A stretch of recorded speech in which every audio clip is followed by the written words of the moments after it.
Yeah, 1 sec. I just have to make a call. Take your time. I'm resetting my stream, so.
We're constantly harangued and chased from one place to another, and at the same time, we're doing so much more for the societies around us, and it's a very martyr-like kind of image, which reminds me of a joke. Please forgive me if I tell you this one more joke. I know we're near the end of the lecture, but this is a funny joke. So, my jokes are not by definition funny, but the joke goes like this. This is I actually heard this when I was doing my own doctoral research in the former Soviet Union. And if you'll recall what it was like back then, so much shortages of consumer goods that lines would form everywhere, the drop of a hat. You know, if they heard that a particular store was opening, people would stand in line and they would buy anything. They had Czechoslovakian shoes, only size 7. You would buy as many as you could, and then later you would barter them, you know, in the various open-air markets. So, anyways, there's this lineup at Cherha outside a grocery store, and because they heard there's cucumbers going to be on sale, and everyone's standing there in line, and there are all these different nationalities, you know, Russians, Latvians, and Lithuanians, and Uzbeks, and Jews, and all kinds of people.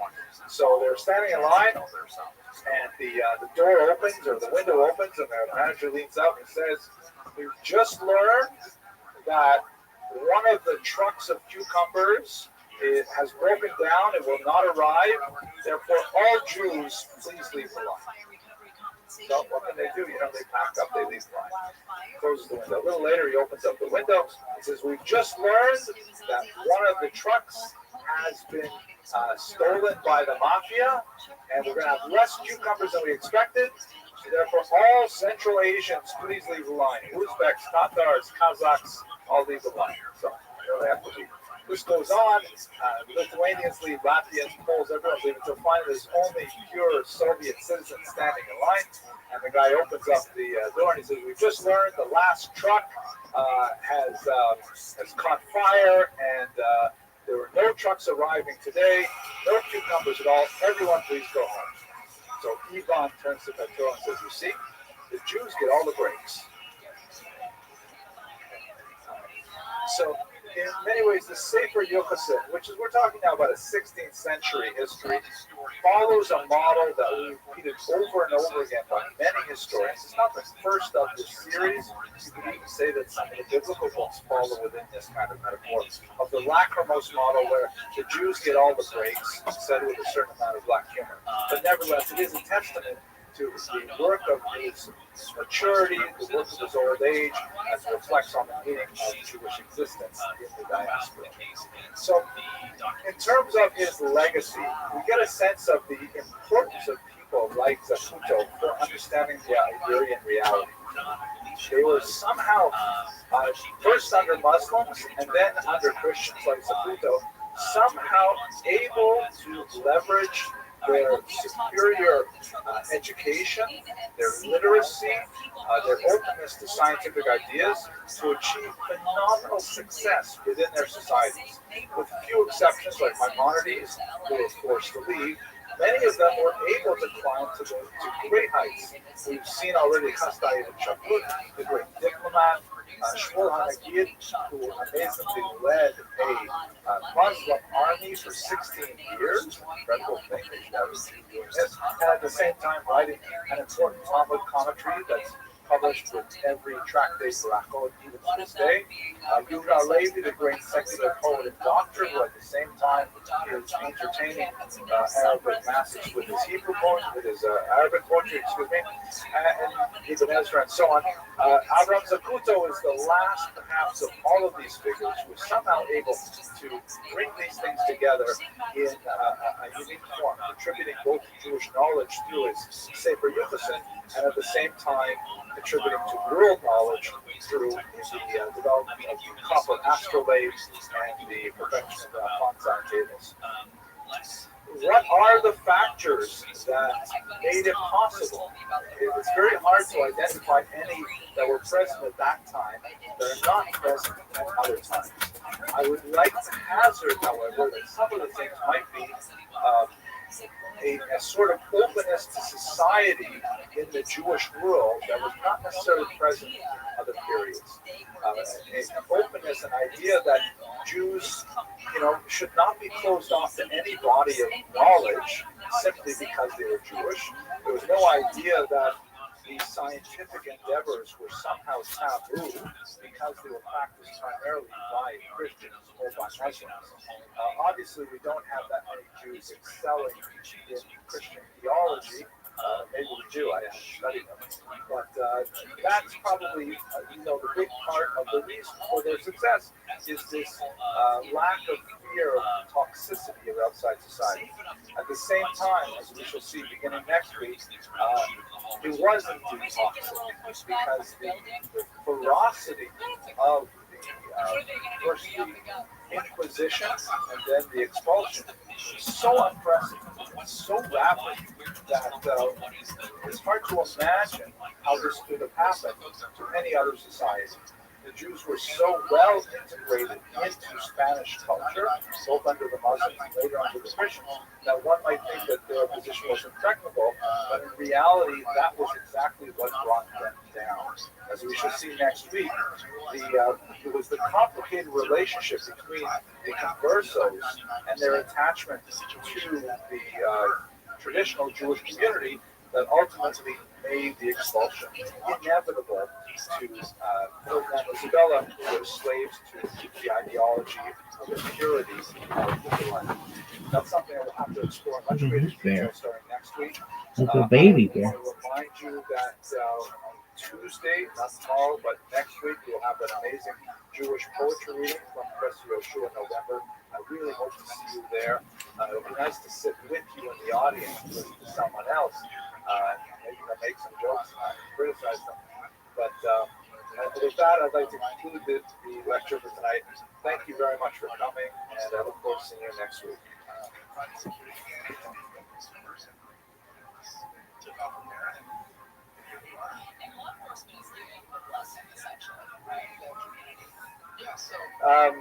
Tonight's topic is a very difficult one, I have to say. This is not someone that I would necessarily choose ideally as our subject or as a focus. He is an extremely important figure in many ways, but I've chosen him primarily because he is emblematic of a conundrum that the Jews faced during the extremely terrible times of the Spanish Inquisition and the expulsion. He'll be a foil in some ways for the larger discussion that will take up the bulk of our time tonight, which is speaking about the mechanics of the Inquisition that led inexorably and terribly to the expulsion of the Jews in 1492. I'm speaking, of course, about Abraham Senior, also spelled Senior, who was a very important financier and leader of the Jewish community in Segovia, Spain, during the last years of the 15th century. We have to begin with a joke, though, and it's hard, after spending so much time this week in particular being immersed in the Spanish Inquisition, but I will try nevertheless. Did I tell you a while ago about the joke about the guy who his therapist tells him it's time to step away? Okay, so the joke goes like this. There's this Jewish man who's been going to a very competent psychologist for many, many years. And he's worked through all of his issues one at a time, and he's really made tremendous progress. So finally, the therapist says to him, listen, Irving, You've been my patient for many decades now, really, and it's been a wonderful experience working with you, but I really think it's time to cut the apron strings and let you go out on your own. I really don't think you need to come back to see me twice a week like you have been for so long. Uh, and Irving says, well, gee, doctor, I don't know. I mean, this is a big step. Without regular contact. So listen, I'll tell you what, Irving. I'm going to give you my personal cell phone number, and you can call me anytime, 24/6. Anytime you have any kind of a problem, just call me. Doesn't matter. I will answer, and we'll work it through. But you will be fine. I'm confident in you. So Irving, he trusts his therapist. He says, fine. So he goes off on his way. A couple of days later, there's a call on the cell phone at 5:35 in the morning. And the psychologist wakes up, groggy. He says, hello, hello. He says, doctor, it's Irving. I had a terrible, terrible night. I need to talk to you about it. And he says, oh, no problem, Irving. I'll help you out. What happened? He says, well, doctor, I had this horrible dream that you were my mother. And that you were smothering me, and that you were controlling every aspect of my life, and I couldn't make a single decision without, consulting with you. And so the doctor says, well, what did you do about it? I says, well, I woke up shivering and shaking, and I figured I'd better go settle my stomach, so I went into the kitchen, and I sat down, I made myself some tea, and I had a little breakfast. I had, a couple of pieces of Melba toast, and then I called you. And the doctor says, don't. A couple of pieces of Melba toast, that's what you call breakfast? I think it takes a little bit, right? It takes a little bit. Okay, all right. Thank you for listening to me. It makes me feel better. Okay, let's do the good and welfare. First of all, tonight's lecture is sponsored by Mr. Cyril Alvarez, who has been watching these lectures for quite some time. He's quite expert in this particular subject, far more so than I believe. He's been doing genealogical research on the Senior family, which is actually quite extensive, especially after the conversion, when they take on the name Colonel. It's actually quite an illustrious family from many centuries. So we're very grateful to him for sponsoring this lecture. All of these sponsorships go, of course, to our scholarship fund, which has raised now almost $11,000. So we're very pleased for that. By the way, we'll be starting, God willing, in the new semester, a whole new series focusing on the Sephardic diaspora, including as well Mizrahi Jews and their traditions. And we'll be seeking a whole bunch more sponsorships at that time as well. Very important reminder, tomorrow night, the tremendous event, we're going to have a poetry reading by the incomparable Yehoshua November, who is a professor on our campus, a very beloved professor teaching English composition in particular. His poetry has been published in the New York Times, Chicago Tribune, many literary magazines, and he'll be signing copies of his latest book, which was incidentally a finalist for the National Jewish Book Award. Very impressive poetry, and gives us a sense of what it means to be a poet today. I hope that you will all come, because we've spent so much time discussing poetry in the Andalusian period. Let's study it in the Brooklyn period tomorrow. So that's at 7:30 in this room at this time. There will be sushi and other foodstuffs to entertain us. Okay. In terms of the academic resources for tonight's lecture, I've relied very heavily on the research of Professor Chaim Weinert, shown here. He was born in Russia in the 1917, an auspicious year, a century ago. He served in the Latvian army, and then immediately after finishing his service in 1937, he made Aliyah to study at Hebrew University, serving also in the IDF, the intelligence division, and ultimately he became a professor at Hebrew University. Absolutely. University of the Negev, Epstein was mainly a Mossad operative, like Maxwell, her dad, old Mossad on record. The media just keeps this debate going, is it Mossad, is it Mossad? Well, he wasn't officially Mossad. Any real operative at the highest level is an operative. Well, he was an operative lower level, no one was the boss. But he himself was just a manager. His lane was the case manager. This is all basically come out. And this is the leverage that Israel is using over Trump right now to do all this. And my information is not Trump himself. They just all this other stuff trying to embarrass him, getting that, flying twice on his plane from New York to Palm Beach. And Trump was all release until he got that name of Netanyahu. That you nailed, but what's more important is this has captured the public's understanding and imagination. And so it's all about integrity. It's all about getting rid of the deep state and Trump joining with it and defending it. I had on my show today Mark Mitchell, who is the hands down, and the best record nailing elections, the chairman around the world from Rasmussen polling. And he said, I'm not a Republican or Democrat, but I care about the voters and freedom of the future. And he said, again, the exact number, that 14 points lost with independence. It's a collapse. It's a collapse. It's a collapse. 5-6 points lost is the most hardcore book base. This is a disaster. As Steve Bannon, without seeing polls, we can have it. We'll lose 40 seats. It's also overshadowing another interesting and important story. That's that Comey, Brennan, Clapper, all these guys essentially participated in what was kind of an attempted coup with, manufacturing this evidence that Trump was installed by Russia. Crossfire Hurricane, and that's the key. That was my whole show today. Crossfire Hurricane is proven. Crossfire Hurricane is confirmed that not just Obama giving orders to Clapper, Brennan, Comey. Before 2016, that Trump was running, they put him under surveillance. The documents are out. They created the Steele dossier. They didn't just let the intelligence out and then not report it was fake. They created it. Tulsi Gabbard said last night on Fox, where are the documents? That's true. Obama is a CIA operative from birth. His mother worked for USAID. His mother was born in Hawaii. Because Obama weirdly comes up all the time as this guy. And I always think these politicians are middlemen, and I imagine that Barack Obama would be like a similar politician, like a Clinton type, where like they know what's going on, but they're not driving it. Yeah. Bill Clinton, Hillary Clinton, come out of the CIA and the Dixie Mafia and the Chicago Mafia. There's whole films made by Gil Gilbert, which I researched. It's well known. Obama's grandfather was the head of the CIA in Hawaii. His mother was a CIA sex operative. His real father was not in Kenya, but was the head of the Communist Party in USA. Head of the major newspapers, Frank Marshall Davis. Where do you think he was born? You have to take a guess. He was born in Hawaii. Oh, he was? Yeah, it was Obama in 4 different videos when he was a senator saying, I was born in Kenya. I'm back in my home country. It's a fake cover story. And then that guy, that sub-Saharan African that looked nothing like him. You look at Frank Marshall Davis, it's him, and he wrote Dreams My Father.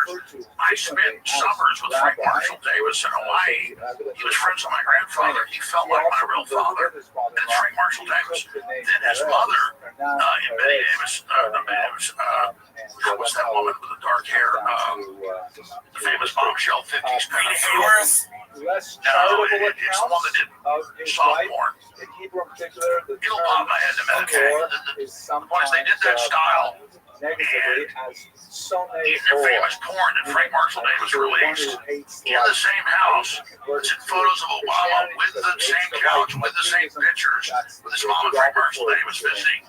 Frank Marshall Davis, it's her with women on the very same Betty page. It's the very same couch, and it's in famous private porn collections. This mother was, in all of this, she was a famous CIA sex operative. So you're saying that Obama's from an intelligence family? Well, you said CIA, baby.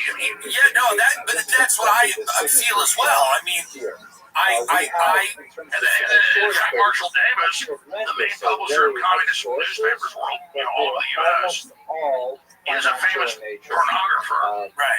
Obama says in Dreams My Father, he was like my father. I stayed with him in the summers. He was friends with my grandfather, and his dad's the famous CIA banker. Well, I know people in Chicago that have said that Obama essentially had led kind of a secret double life his entire life, and they were shocked when he was polling so well in the election. Obviously, he was a brilliant politician, but that the media didn't go near any of his secret life the way they didn't go. There's a lot of people that obviously the media is told to stand down, but I know people in Chicago, these large financial institutions that knew him, that were shocked that more details about his private life weren't emerging. And that is basically Well, yeah, the and concept. you know, he says every young boy, you know, needs a gay man to help lead him down the million gay people or anything, but yeah. I mean, it's well known how he's being controlled. And, you know, so you very simply said a baby of the CIA is literally a Manchurian candidate. People with secrets are seemingly the people that always lead us. It seems to be whether if you're in the closet, if you have a problem with your drugs or money or something like that, leverage is always being used on different people to control. Major compromise. 1,000%. So Trump, in my estimation, has to just let everything out, no matter how embarrassing it is. Yeah, I mean, he does. And I mean, look, the Democrats are trying to be president. They're openly horrible people. Trump represents a lot of different constituents. I don't want Trump to fail. You know, I got accused by a lot of influencers. Someone in the channel. There's definitely no I don't like that because all the stuff on the internet that's been in the great overall. There's definitely a force for good. Robert Kennedy Jr., Tulsi Gabbard, Tom Holland. I mean, they're doing amazing things. And so I don't throw the baby out with the bathwater. I don't do this because I can attack Trump, which I never do. And then, you know, get publicity out of it. I did it because I have to keep my integrity. And I don't know if Trump can course correct from this. I had a resolution polling on today. You know, some of us bounce back. Happened to mention it to one of But their other you look at friends Molly and and they were around that Israel. this boy had You been look at baptized. Kennedy got it where they were taking fluoride on the water. The DOJ won the lawsuit that banned it to keep fluoride in the water. Despite Kennedy blocked basically glyphosate. much the modern The era, Trump administration is keeping it. despite the It's almost like the Trump admin brought in Kennedy international Jewish pressure, so he can Montefiore menace was very much more the chemical companies and Big Pharma, and then Big Pharma will just come make bigger donations. And I don't know. I'm going to say something very interesting. I think obviously poisoned food in America needs to be dealt with, but Kennedy was talking a lot about these vaccines were mandated and had a lot of adverse effects. Ken Bondi is now not following up the Pfizer thing, you know, maybe know more about than I do, but I saw that very Her and the White House chief of staff that run now. Only 10 years ago didn't exist. The biggest consulting firm. And their main client's Pfizer. So Pam Bondi and Susie Wiles, who's the White House chief of staff, run a consulting firm, and their biggest client is Pfizer. To a certain degree, as a kind of Well, that's not great. And even today, the lawyers came out, all the people involved, even in Congress, and said that Kennedy's not even being consulted now. So we look at this, and Kennedy's like, yeah, we're banning that mRNA shot. And then the White House somehow overrides it. And I'm not, I think Kennedy, from people that I know, I think Kennedy feels like he's frustrated. I also think, yes, get the poison food out. But also, Kennedy was coming in there saying, listen, we had these mandatory vaccines, a lot of them had adverse health effects, and now that's not being talked about. Everything's about food dye. Now, by the way, get the food dye out, sure, but let's not indemnify companies like Pfizer and all these people going forward. I mean, big pharma, it's the biggest. I mean, the big HHS. Dr. Robert Malone, veteran RNA, that not only exposed it all. He came out today and said, no, I've seen the documents. The FDA and all of it authorized these new mRNAs. They literally didn't even consult Kennedy.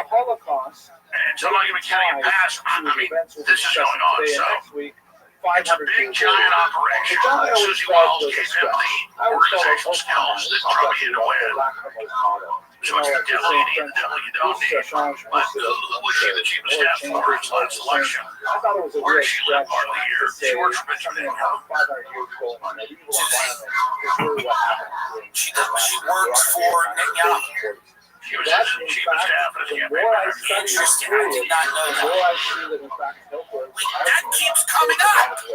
In my humble opinion, I'm not anti-Israel. No. And listen, we don't even have to keep saying that. We're not anti-Israel. I have responsibility. You do. Like a Jack in the Box and Netanyahu. Jack in the Box and Netanyahu. Remember Netanyahu back in the COVID days? That's not the purity of blood argument. I want Israel to be the headquarters of human testing. We don't know this information. We offer the Israeli people a guinea pig to be tested on. Let violate the Nuremberg Code. So I'm not anti-Israel. I'm saying, of course, pull it up. Netanyahu says Israel's a guinea pig. And I think Netanyahu's a fellow. I have great friends in Israel and in America that are Jewish people that are religious. Some aren't, and they a lot of them think what's going on in Gaza is atrocious, and that Netanyahu's a criminal and should stand trial. But it is interesting to see that this administration is starting to spin out of control. We have a Dominican friar. It feels like that. That's what I want to see it. In the first 5 months or so, it was like, almost perfectly on track for it, and then it just started going sideways, and now it's moving very quickly the wrong direction. And I have no interest in them failing. Like, I'm the immigrants for a long time. I'm in prison. And showing me all of a sudden, I mean, it's like my lifeboat. I mean, it's Trump, and then he's poking holes in the bottom of the boat. And I don't want to be enemies with Susan Wallace. I don't want to be enemies. And I can tell you a lot more. I mean, I'm in the White House call. I'm like, what do you want? The church has to Now, deal with who do you think I'm doing all this to get somebody to raise I want you to do when you were elected to do. So it went from, you're bad, we're going to have our influencers attacking you 2 weeks ago to, what do you want? Yeah, well, they want it to go away. They want this to go away. And I've been listening to you since I'm 12 years old on the GCN network. I remember listening to you before 9/11, by the way. And then GCN network, we're talking like fucking 1999. We're talking 8-bit internet. I mean, unbelievable. And I believe that was the network you were on, was GCN. Yes. Yeah. So that's how long I've been listening to you, and that's why I bring you in on stuff like There he is. Because I often get confused because we all base. Yo, pimp. Did you know that Hulk Hogan died? I did. Did Very sad news. Did you know that Ozzy Osbourne died? Did you know that you're gonna lose in basketball? Dog. Don't dog me, dog. Are you gonna send me an invite, or am I sending you the invite? I'm sending it to you because you take too long to answer. You take too long to answer. Well, of course, it's going to be you sending me the invite. That's how it works every time. That's like a unwritten rule. That's a make. That's a make.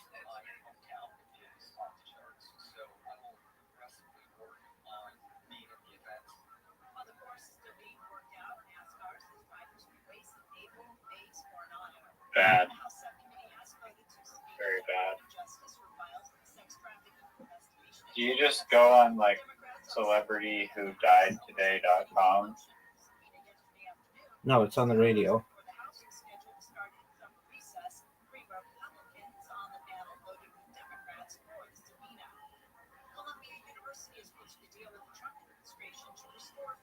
Time's up. But I've got these computers that are going all the time, and so I see what people are tweeting, and when I start seeing the same celebrity's picture in a feed, I start to wonder what's going on with them.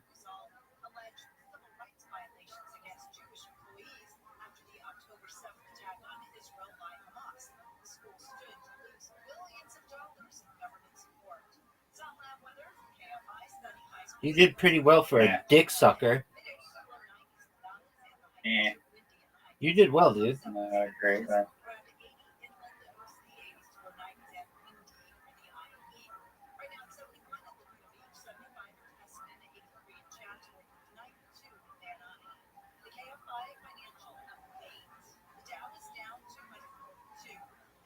Figure energy.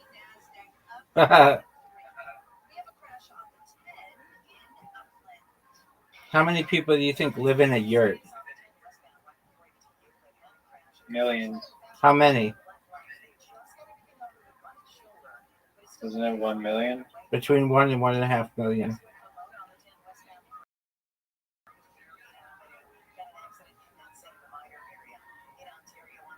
Are you proud of the way that you just played? Because you just tied me. No, that was bad. Are you ready for this and then Moncala? Yeah, I'm pretty sure this thing has like just it's basketball is one of the worst games because you actually can't be good at it. It's just random. Moncala time, son. I think I've won like the last 4 out of 5 games or something.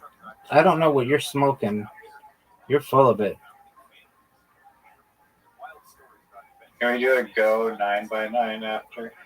Perhaps. I don't know how to win that game, so I might need a refresher on the Neither do rules. I. Neither do I, so it's totally fair.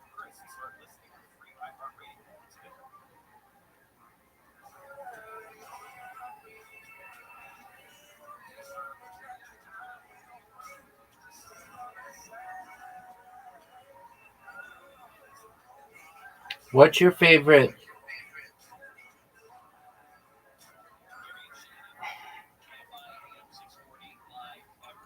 Justin Bieber song?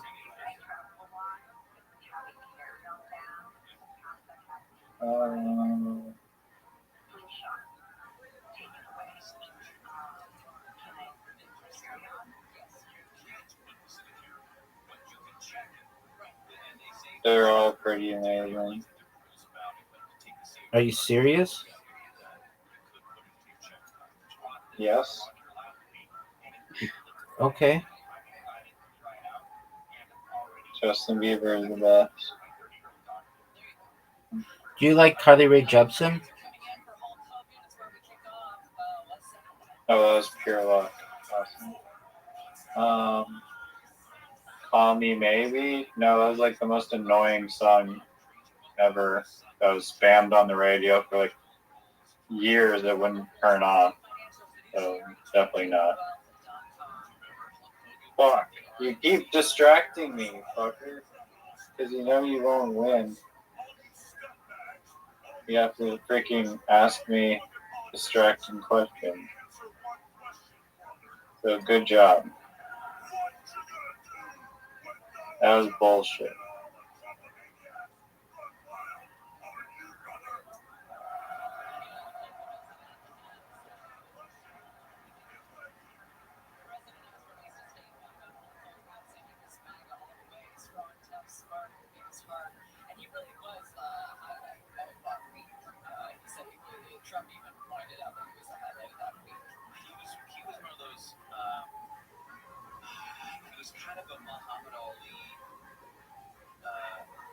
No.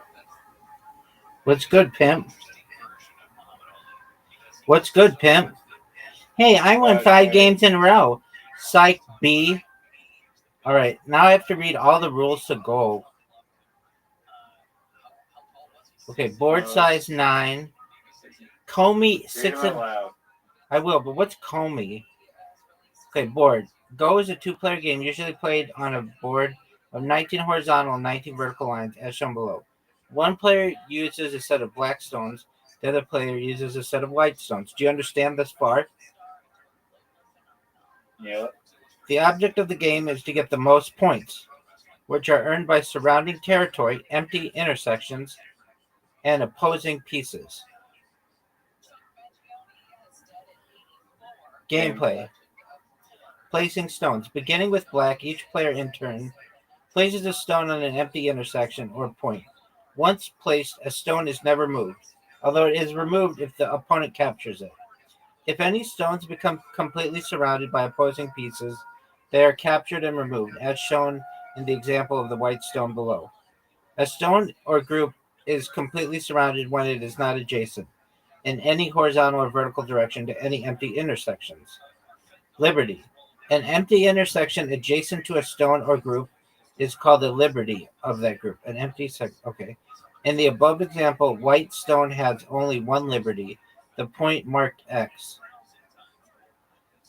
If black plays there, white stone is captured.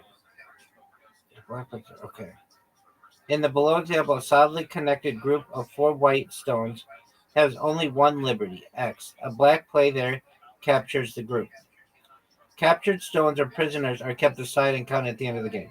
A stone may not be placed on a point where it will be completely surrounded, unless it also causes an opponent's stone or group to be surrounded.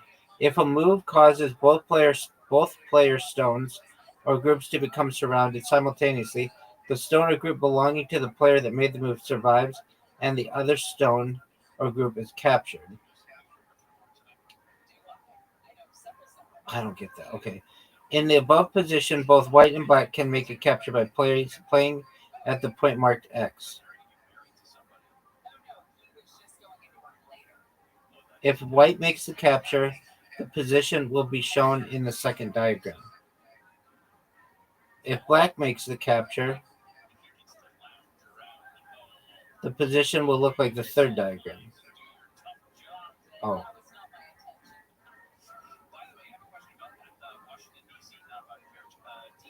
Okay. If black makes the capture, the position will look like a third diagram. In this third diagram, a white play on the corner point will capture all 5 black stones, showing that black's capture was a waste of time. More than one group may be captured as the result of a single play. In the example below, a white play at X will capture all 3 black stones. Endgame. Players alternately place stones on the neutral points intersections adjacent to both player stones, also known as dame, pronounced dame. Okay, also known as dame. Next, dead stones, ones that are not fully surrounded, but that would inevitably be captured if they continued, are removed from the board and added to the piles of prisoners. Finally, players add up each of their scores. A player earns 1 point for each vacant intersection surrounded by his or her territories, or his or her stones, known as the player's territory, and 1 point for each prisoner he or she has captured. Whoever has more points wins. If the position on the board below, the 4 points marked X are worthless to either side. After removing the dead white stone inside black's upper right territory, black had 7 points in the upper right, 2 points in the lower left, and 1 point for the removed prisoner, for a total of 10. White has 5 points in the upper left, 2 in the lower right, and 2 for the captured black stones, a total of 9. Black wins by 1 point unless he or she is required to give white compensation or komi to offset the advantage of going first, as explained below.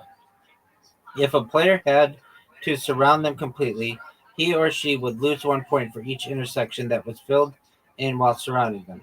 In the previous example, black would need to play 2 stones inside black territory to remove the dead white stone in the upper right, changing the outcome of the game. Therefore, the rules allow players to simply remove dead stones after both players have passed and neutral points have been filled in. I don't really get that, but okay. Other rules. Co. In the below picture, black can capture 1 white stone by playing an X. The resulting position is shown. If white plays at Y, the former arrangement is restored. However, white may not make such a move without playing somewhere else first, thus giving black a chance to play at Y and retain the captured point. Suicide moves. A stone may not be placed in such a way that it or the group of it has no liberties. Chinese rules allow such suicide moves. The stone that was just played or the group it's part of is captured right away, occasionally. Such a move can be useful as a co-threat. This is illustrated by the below position in which white move at X would cause 2 white stones to be removed, but white would now threaten to play X again, making black's eye to the left or X of false eye conversation. Black has an advantage to go because Black has an advantage in goal because of making the first move. To offset this advantage in even games, White is given the compensation, or Comey, most often in the amount of 5.5 points, but sometimes as much as 7.5 points. The compensation is added to White's score at the end of the game. Since White's score will not be a whole number, ties are impossible. Territory and prisoners are counted automatically, but it's up to the players to add compensation and determine the winner. For even games, it is recommended that Comey be fixed at 5.5 points, regardless of whether the board is 19 by 9, 13 by 3. Okay. I don't really know what this is, but okay.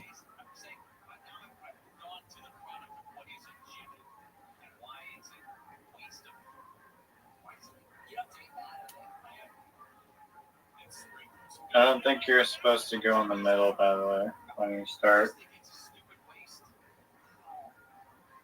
But could be wrong.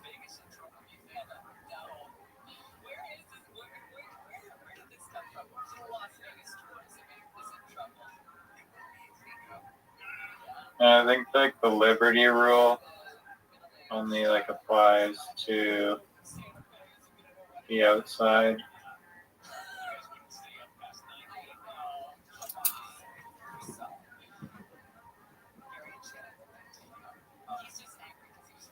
Or sorry, not diagonals.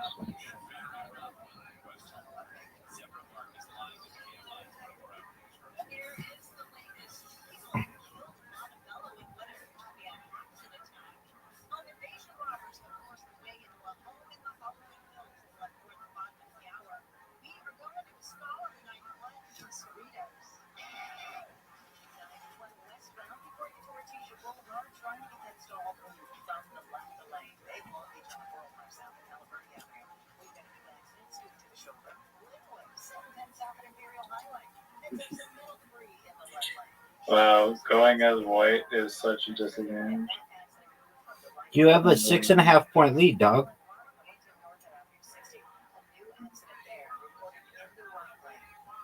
I wonder why there isn't a timer.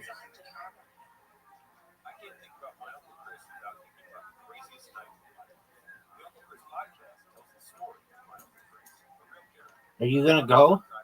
I'm going. I see that, Pimp.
What? How? Because I'm sexy. Oh, fuck? No way.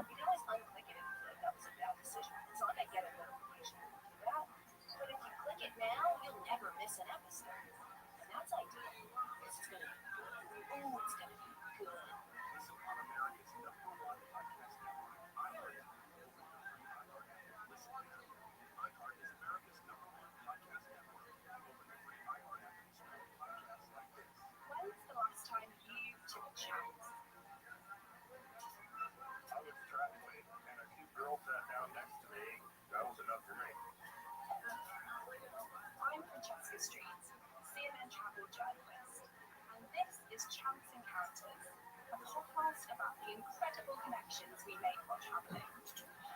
Oh, good move. Each week, we'll journey Now you're at through 20. funny and heartwarming real-life stories about how travel can lead to lasting love, decades-spanning friendship, and ultimately What? change your life forever. Nice Join move. us wherever you get your podcasts. Just search for Chance Encounters with me and Chaska Street.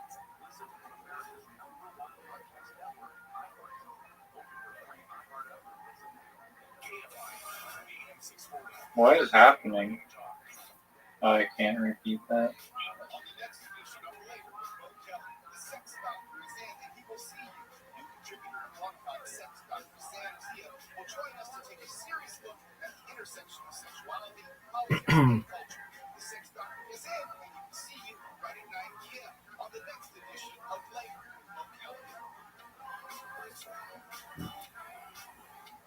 I'm curious to know what the actual strategies are in this game.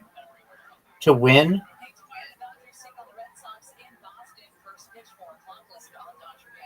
Yeah, to win. Oh shit, it's my turn. Fuck.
Oh no. I saw that.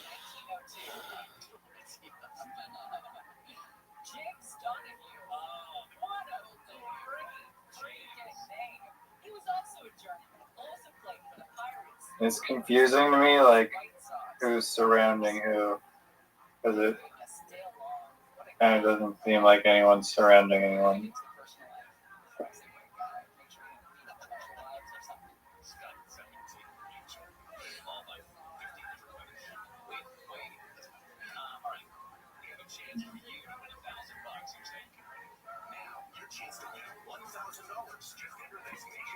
So now I go down to 9? I don't understand this. Because I placed a block, like, on that side of the board, which somehow might give me, like, more territory overall.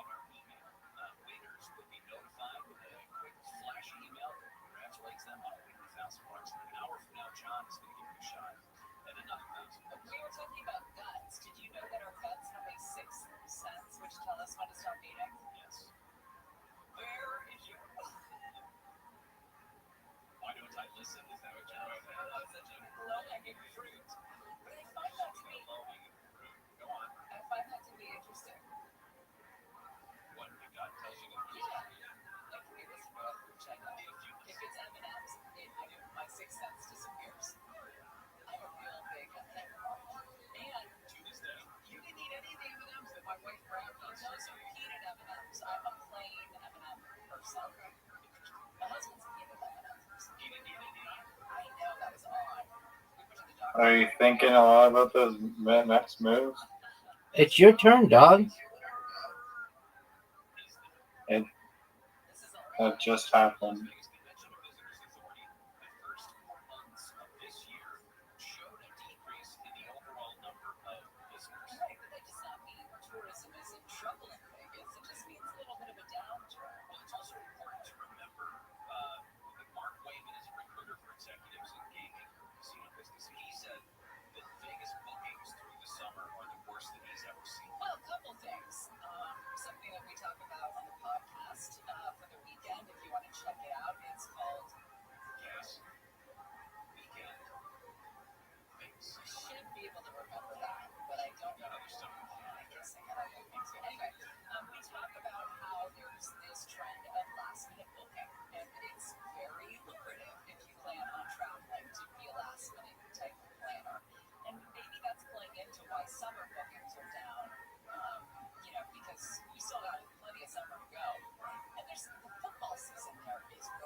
Fuck, you beat me.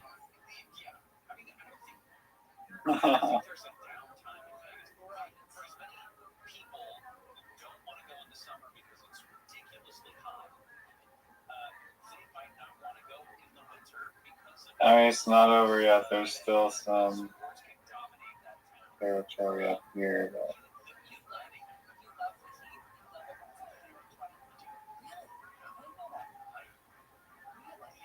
Is that why you live on the face of the sun?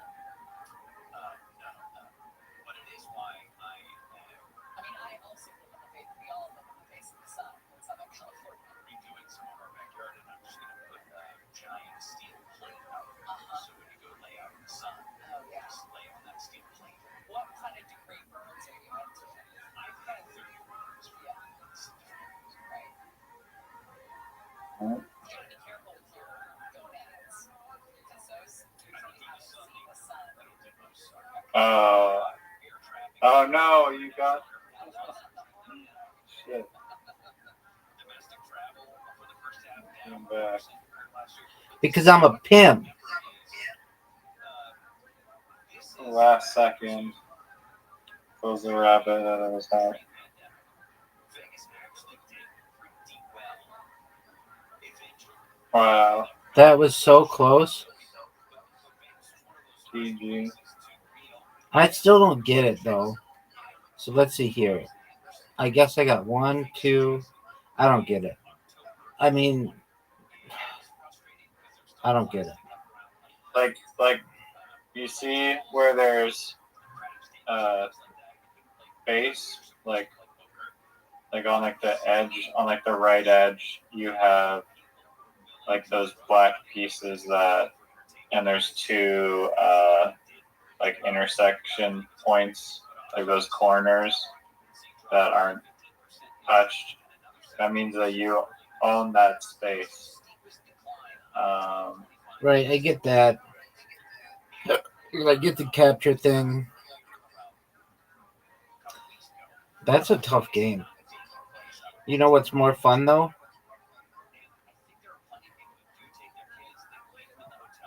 Man, Cal, You got it, son. I do like Go though. I'm gonna try and learn more of it. Just because there's actually like a lot to it. Like, It's like the most complicated game. yeah, there's like a shitload of strategy involved. Word. Apparently, I know none of it though.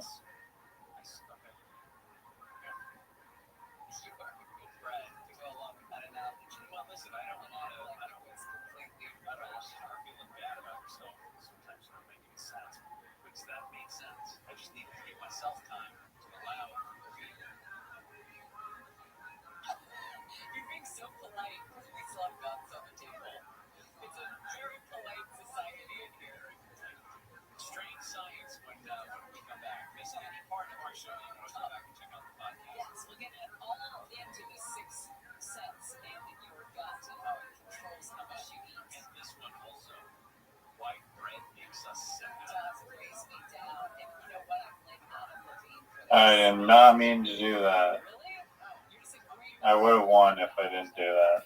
I don't know if you would have won. You said years ago in an interview he doesn't eat bread. I would have won. Weighs him down, and I haven't heard it. Ever since I heard that, every time I eat bread, I feel like I hate people who weighs me down. I also hate people that you're a liar. You're just an absolute. Some people pride themselves on watching television.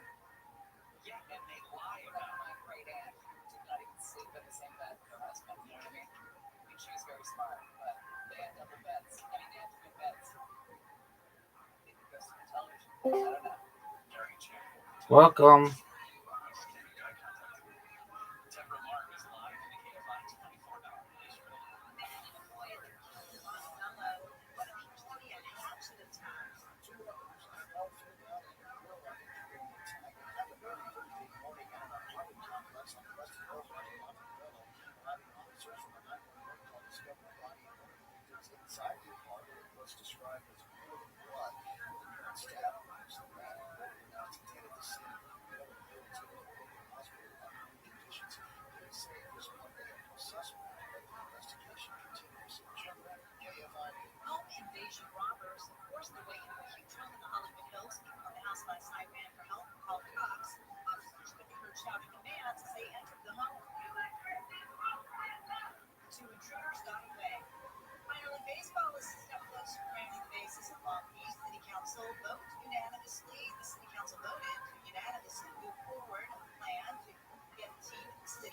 Whoa.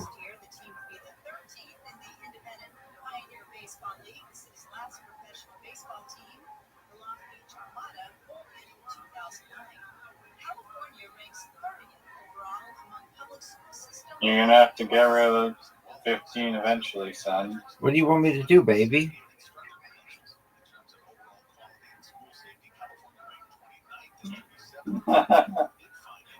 Nice.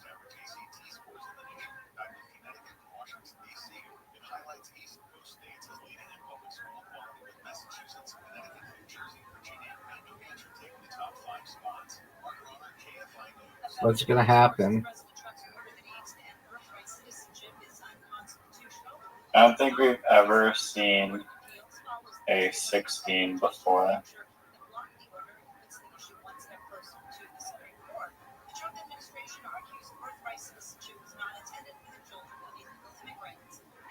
No, no, no, no. Why did you not get me? Oh, no.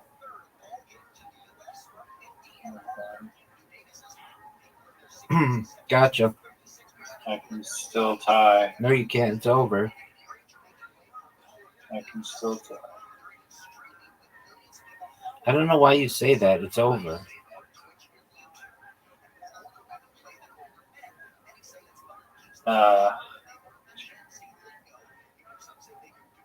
All right, it's now time. Dude, how do you play Reversey? Reversey is a two-player game played on a board of 64 squares, arranged on 8 by 8. No, just like go. Let's just like go. Go is better. Gameplay. Have you played Reversey? Nope. Okay. Dog.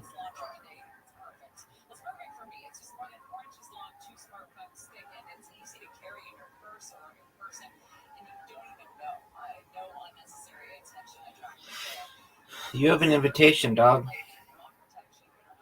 I love Reversey. Do you? I don't know. I've never played it.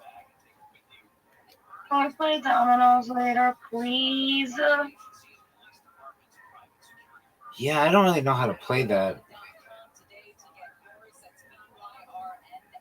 We played the other We day. played it. Not a hard Rabbi. Okay, we'll figure it out. Can you play it with 3 players? Yeah, you can play with as many as you want. I think you could play with 5 or 6. Can you play with 10,000? If you have enough domino pieces. Okay, that's cool. And a legitimate answer. Mm-hmm. It is, isn't it? Word, girl. I'm sorry. Excellent. All right, Riser. It's 120 to 360. How do you feel right now? I don't know. I didn't really shoot them all well. Oh, good one, dude. Get it. That's 2, baby. Don't get another one. That's all I ask. 2 is good. 2 is good. All right. Oh, 3. Okay, I got 3. Are you proud of that? Pretty good. It's hard. It's hard to get the touch for it. First one. Nice.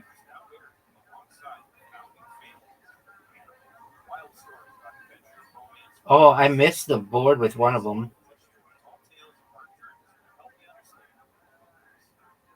It went in that little hole and it got 0 points.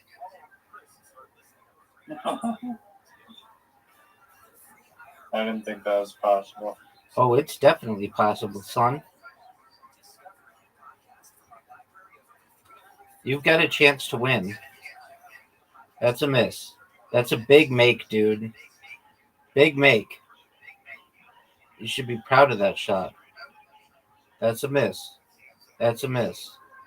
That's a miss. All right. That's a I'll miss. take it. That's a miss. Let's see.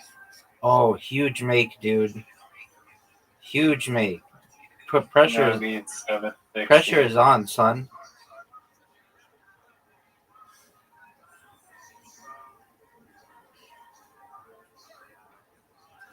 Miss.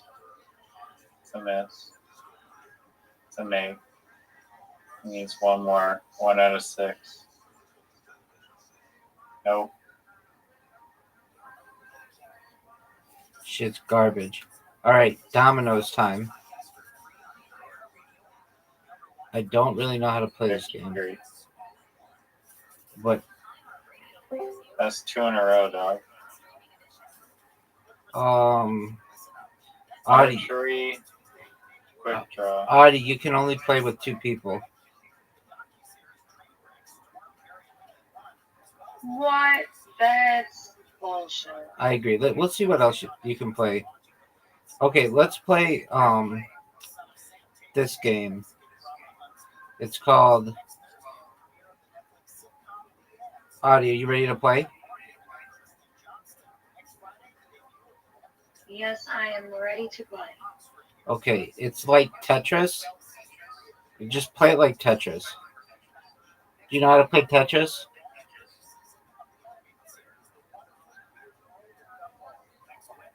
Yeah. Okay, the one thing is you can't like flip it upside down or something. You can't rotate it or something. You both have invitations.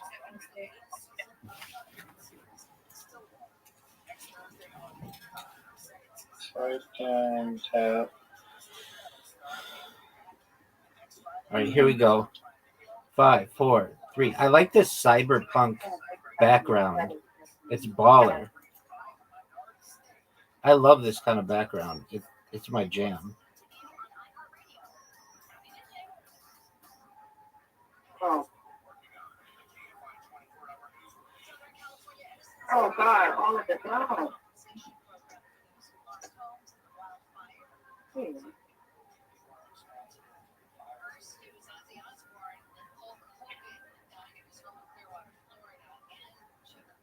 What the hell, man? How was that fair?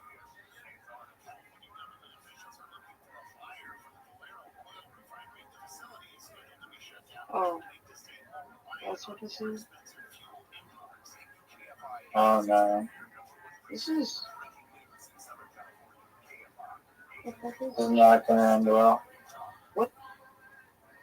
They have to do the full thing. Word, girl.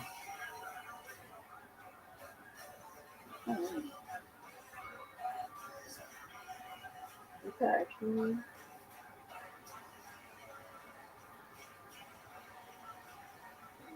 No, no, no, no, no.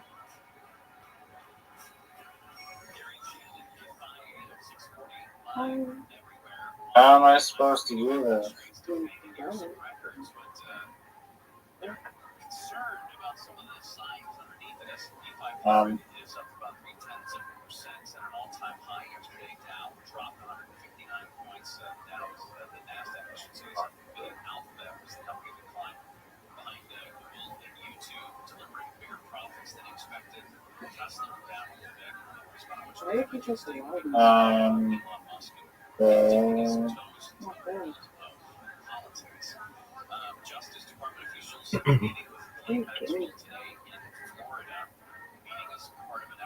What the hell? How is Rabbi still so low?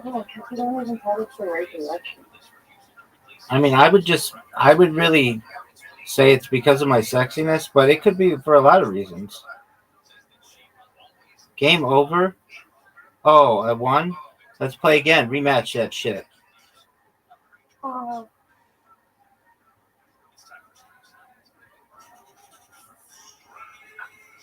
Audie, you need to change your name to be not Gail Settle. Make it Audie. What did I change it to? It's Gail Settle. No one knows what that is.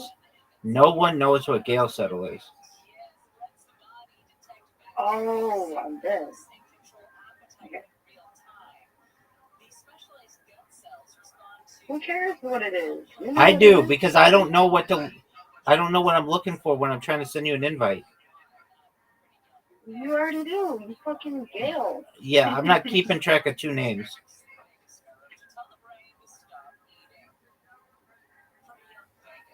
I'm gonna win this round. Are you sure? Oh, Rabbi's in trouble. No, he's actually not gonna win now that I know what I'm doing.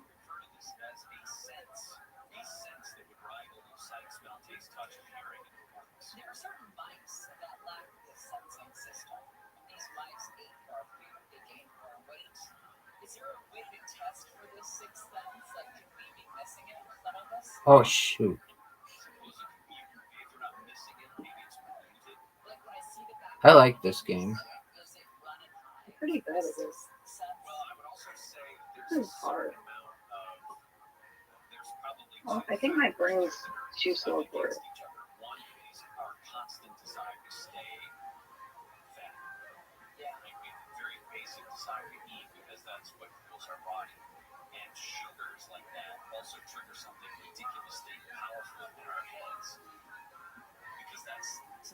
Why doesn't it score? That was incredibly fortunate. Thank you. I don't even understand. What don't you understand?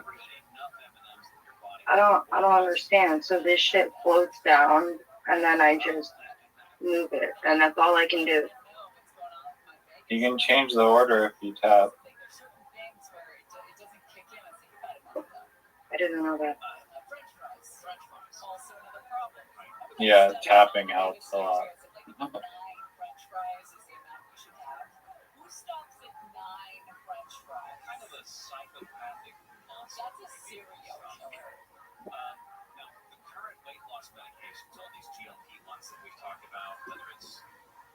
Oh, Rabbi.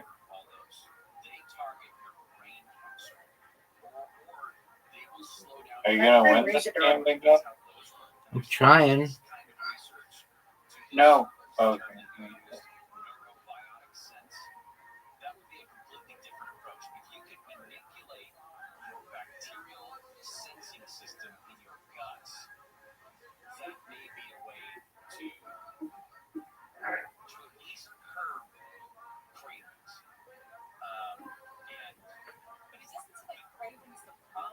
Oh, man.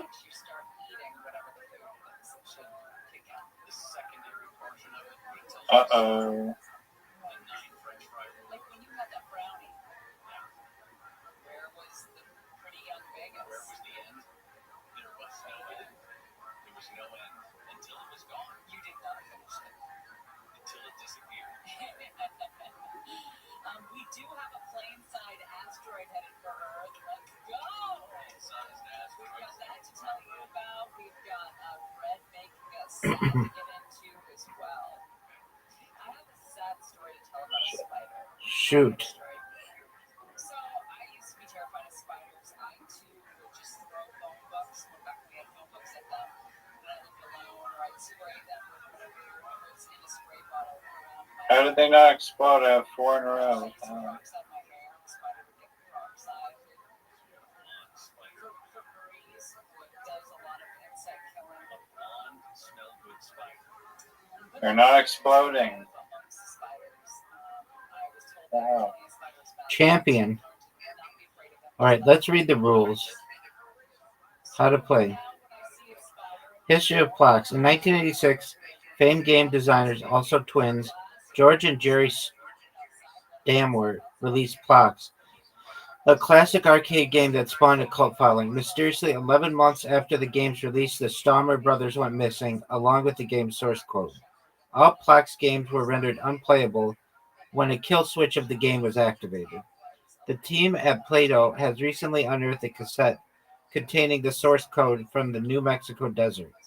I don't know if to believe this. We're excited to offer the game for a new generation of Plaques players. Basic rules. Plaques is an arcade-style box matching game for 2 players.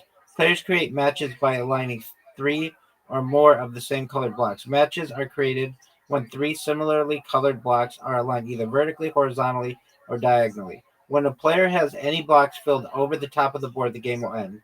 The player that survives is the winner. Controls. Players can control their falling blocks in 3 ways. Tap to rotate. Tap to rotate the position of each block vertically. Oh, you can change it? I didn't know you could do that. Well, I was only doing it one way. Okay, so tap to rotate the position of each block vertically. Players can control. Okay, slide, hold, tap, and slide down to hold, tap, and slide Okay. left You are purely evil. or New right Testament. to move the block horizontally. Drop, hold, tap, and slide down to drop the blocks down quickly. Junks. Any matched blocks will create junk blocks to be sent to the opponent's board. Larger junks can be created by matching more than 3 blocks or with a cascading set of matches. Ghost option. When the ghost option is enabled, players can see or preview ghost images of where their blocks will land at the bottom. I like that. Okay, cool. We're playing again.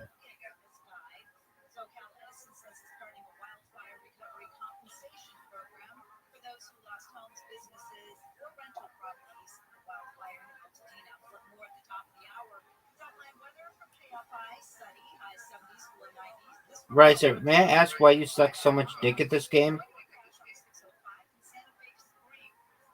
I'm not sure. I really like the background.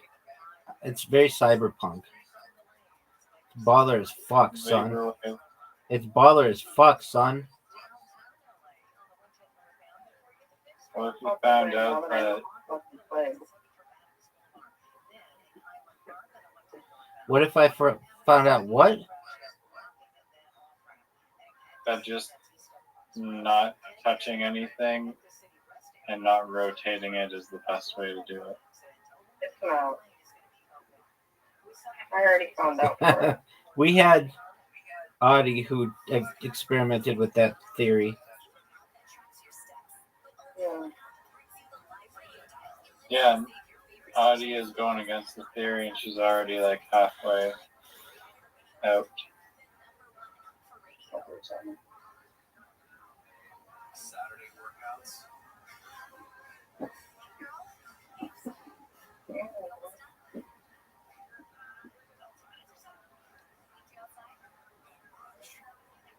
Getting back to the moments we miss starts with getting informed.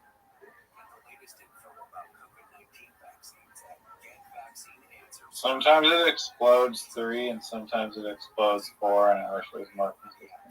What do you want me to do about it? Write a letter.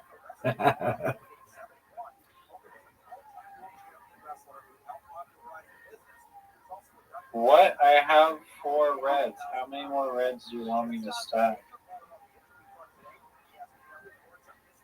Here, connect 6 of them together. What is this bullshit?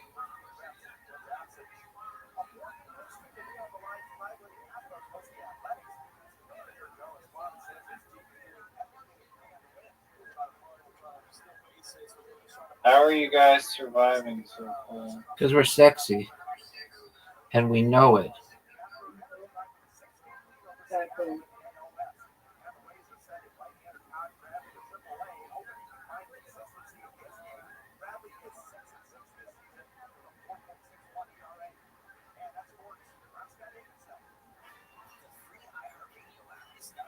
Oh, are you kidding me? It didn't explode. Discover a new podcast from our library of over 350,000 titles. Here's an iHeartRadio podcast preview. Here's something pretty disturbing I discovered while researching this podcast. This is what it actually says on the Los Angeles Police Department website. The site states that the Adult Missing Persons Unit investigates 3,200 cases a month. Game over. All right. Within 2 or 3 days. It goes on to explain, and I quote here, since meeting missing persons in Oh, fuck. I fucked up. Game over. or conducting these types of investigations. The model that engaged, which is more disturbing, was a Fuck. I keep fucking up.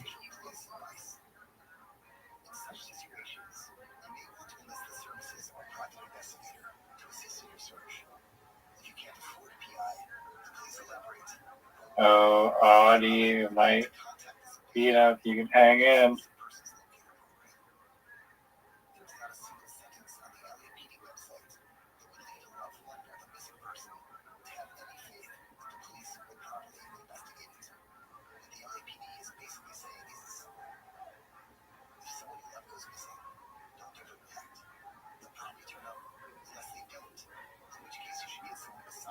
Oh god.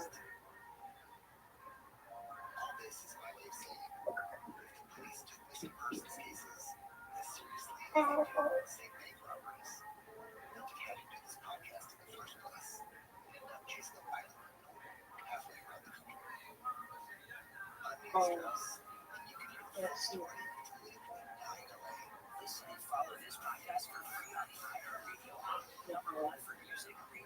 Oh, got you, girl. Wait, is it over? Yeah, this You won? What? Audie actually won? How the fuck did you win?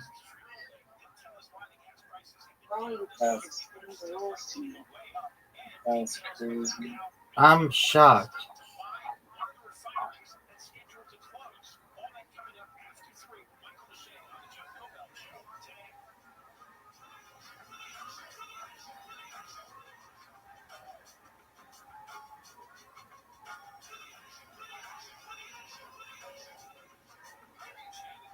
One of these windows does not roll up.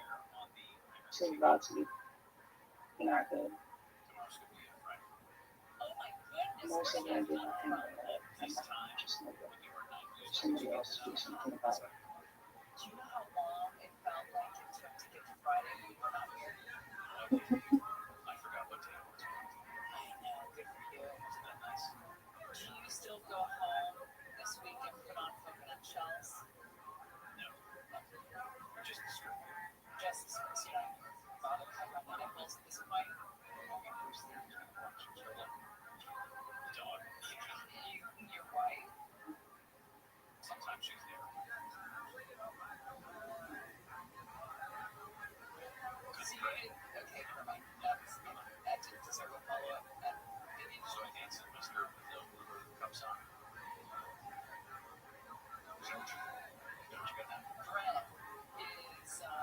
Bread is making you depressed, they said. There is a new theory scientists are exploring with studies that show a link between No. evil blue and an array of mental health conditions from ADHD to schizophrenia. I have a question. You have non-blue. Oh no. I keep accident like it's delicate. And I keep fucking up. Keeps dropping me like the worst ones. I just said. Oh, I'm done.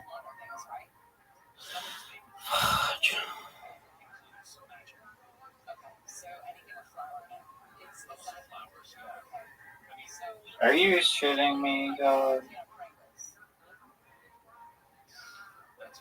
It would be one thing if they didn't just drop shitty cubes on you every time.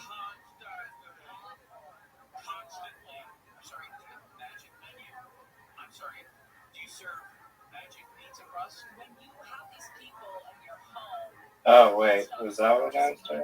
that's berries. Nothing. Or like broccoli, like just actual disputes. We're not angry. So if somebody has a problem, a legitimate problem, Right. we'll go out of our way to And accommodate. I know that. I just But if somebody says they are magic simply because they want Oh, magic, fuck you, game. magic, Fuck that's very annoying. how do you know the difference? bullshit. Probably dumb. Probably not. But I mean, it's hard to exclude gluten from whatever you're serving people. I would imagine. It's getting confusing for my brain. Sometimes it takes some creativity. Like your wife makes great enchiladas. Great enchiladas. And most of the time, Is gluten and cheese. No, no, no. Oh my god. there was a corn problem before, and she wraps them in corn tortillas. Now, she can make them with flour tortilla, or you can make them with a gluten-free tortilla, a gluten-free or a corn tortilla. Anyway, Oh, Tortilla is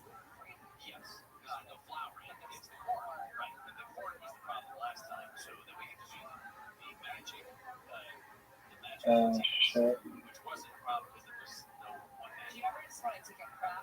No. Say, here's your, here you go. Who's a stupid goose? Champion. Riser, why did you suck so much dick at this game? I think I might have not been doing it right. Do you think the sooner it drops, the more likely they are to like explode? I don't know. Like, do you want to do it really fast? Oh, we all have the same. We all have like the same pattern. She was analyzing soldiers from the Second World War. And then during wheat shortages, when we were fighting in World War II, during wheat shortages, hospitalizations went down. I feel like there's another factor at play. Could be. Listen, it doesn't necessarily mean there's a connection. There's some sort of correlation, but we don't know what it was. The other thing was she looked at the work out of the 1970s. A psychiatrist did a study and looked at people with schizophrenia who recovered after taking on a wheat-free diet. The last thing we need is people with schizophrenia having another reason not to take their medication for schizophrenia. Oh, maybe I'll just try weedless, give up bread, and then it'll all be cured. Isn't that a major problem with people who have schizophrenia? They don't want to take their meds, and I get it. And you don't feel like yourself. It's awful. You feel like you're numbed out or what have you. That would be awful. But That same guy who worked in the 70s talking about schizophrenia and recovering on a wheat-free diet, schizophrenics, I should say, he also visited Fuck. islands in Papua New Guinea where wheat is not part of the diet. And they have virtually zero cases of schizophrenia. Now, again, it's not to say that wheat or gluten causes schizophrenia, Fuck. but that's a weird correlation. Oh, that's BS. It drops the worst things on me.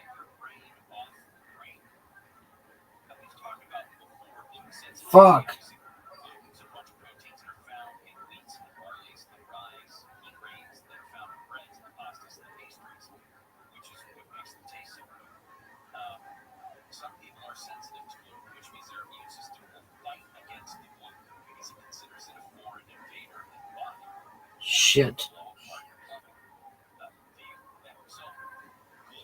Uh-oh. 6,000 years ago is what they said. this is making me want bread real bad. Well, it can cause, and I kind of just want to go home, get a loaf of bread, sit on the couch, maybe just bring the butter from the fridge to the couch. Like, just what are we doing? You know? don't scoop it. Just rattle on the individual. Why did that not explain? Keep the butter in one hand, backhand in the other. I don't even know if I'm gonna bother with a knife at this point. How did that one not explain? You did it right, just as God intended. What do you think He gave me these for? Probably not for gnawing on a cube of butter. Oh, come on.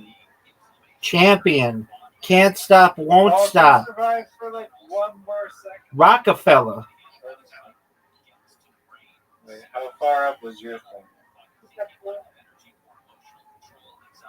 I was actually very close to an end. Do you think Zoot knows about Hulk Hogan? I don't know. We've got an asteroid the size of a plane that's gonna pass Earth next week.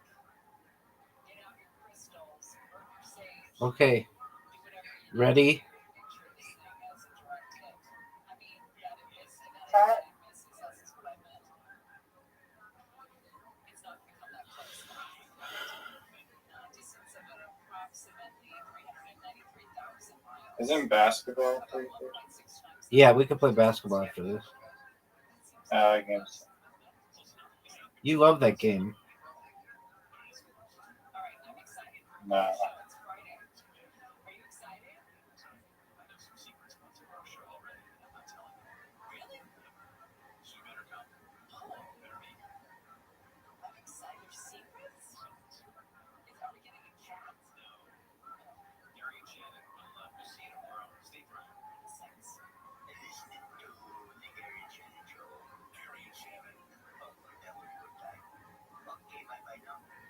Oh no.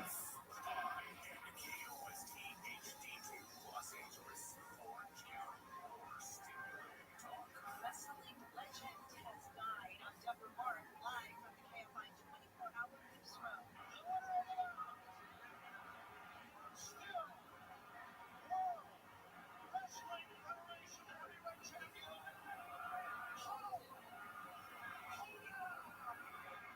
Wrestler Hulk Hogan has died. He was known for his fans and flexing as one of the most recognizable figures in wrestling history. He was the main draw of the first WrestleMania in 1985.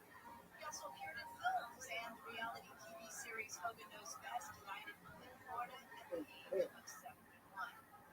Famed jazz musician This game hates me. This game actually hates me.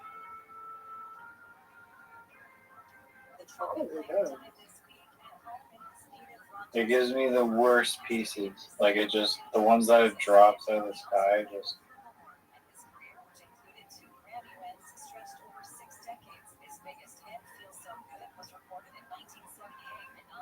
How does that not freaking break? I have like 8 of them touching.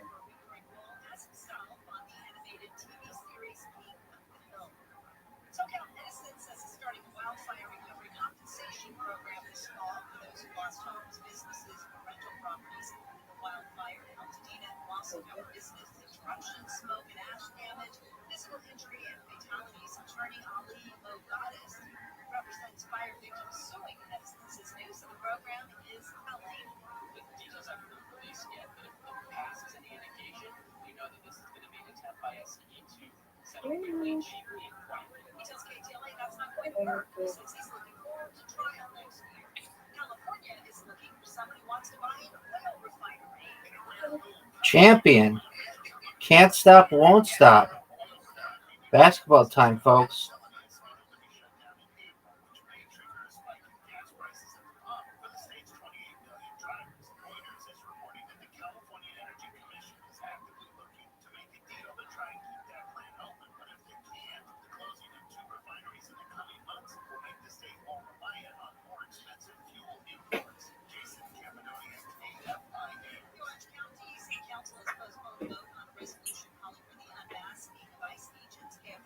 Oh, do you have an invitation? One of these custom paid for basketballs or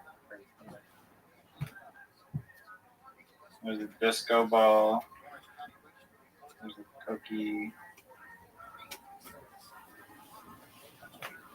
How do you get these tokens? You actually have to pay money for them?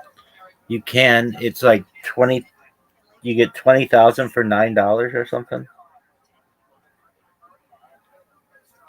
Wow. I think they give you a whole bunch if you're sexy. That's how I got mine.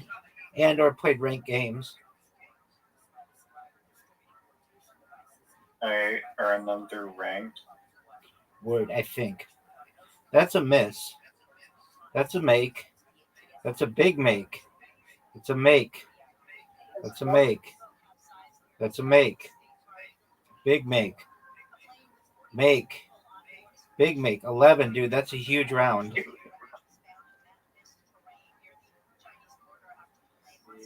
Pressure's on.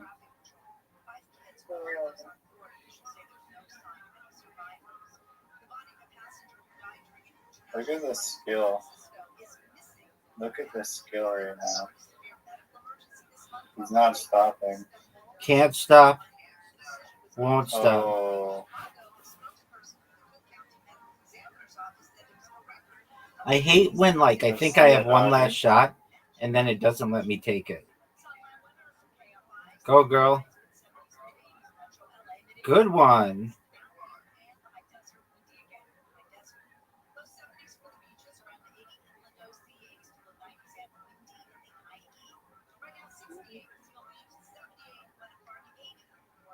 No, I don't want to. Riser, you up?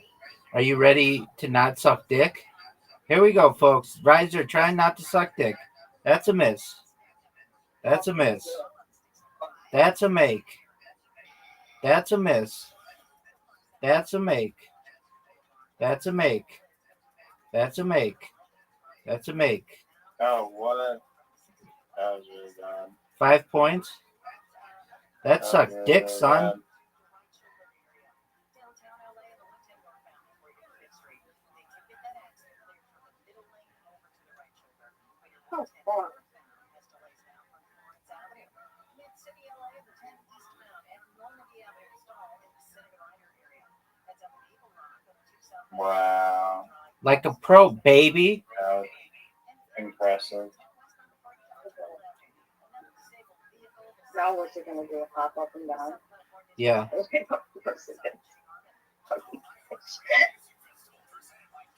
That's a make. Oh my god.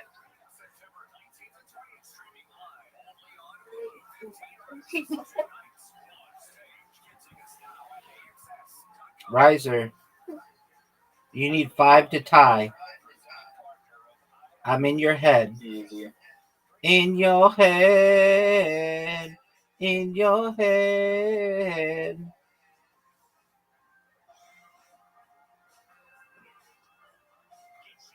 Wow. No. What? Not good, son. That was All I need is 4 to win. Riser, did you know that?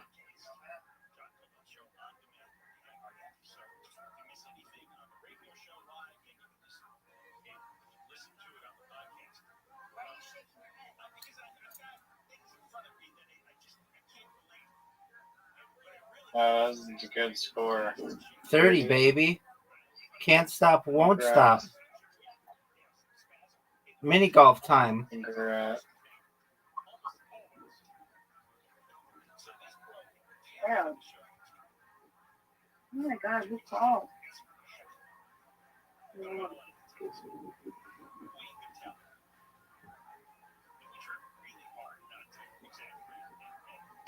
Riser, for some reason I can't send player 3 an invite to that game. So I'm going to send a new one.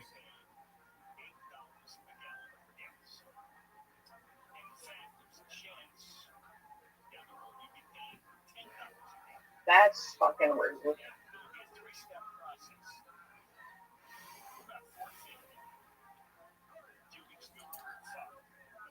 All right, here we go. I don't like this hole. So you are fucking invented gay. shot. I invented that shot. How about you STFU, dog? Did you know that I invented both of your penises? Calm down, woman. Oh, you just You fucked just- up my shot. You just dude. fucked him. Good job. Watch this amazing shot. This shot sucks dick. Oh, I'm getting wet. Uh-oh. Boom. You've never seen a shot that beautiful before. Don't lie. Wasn't paying attention, honestly. Hit my ball. Alright, BMW. Nice shot, BMW. That shot sucked. It's actually literally perfect from where I was. Thank you for your input. Look how good this one is. Did you see that? Riser, did you see that shot? It was an ugly shot. Thank you. Oh, Audie. Riser, now knock all the shit out of the way so that I can score and take an early I'm not lead. gonna do. Knock all that shit out What of I the will way do though is so that I can win. score and take an early lead. I didn't need to do that. Actually, I would have beat you. Oh. Okay, Audie, just don't knock his ball in the hole. Just knock my ball in the hole, girl. Teamwork makes the dream work.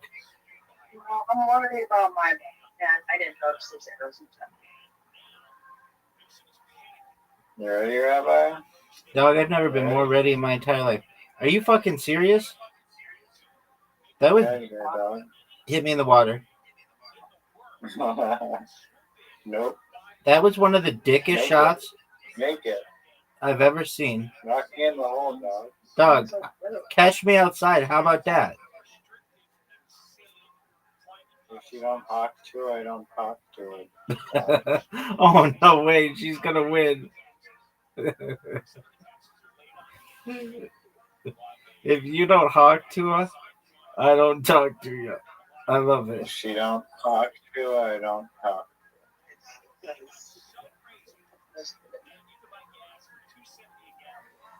Big shot, girl.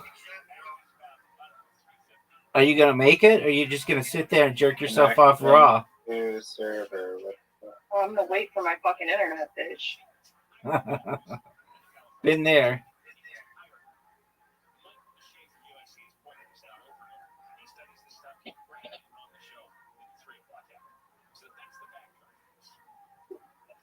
Oh, come on. You deserve to get it. Wait, too hard. Perfect. Go. Let go. My game isn't connected. I had that issue too. Must be No, the. it's not connected. It must be their servers. Riser, you're up, dog. It's not.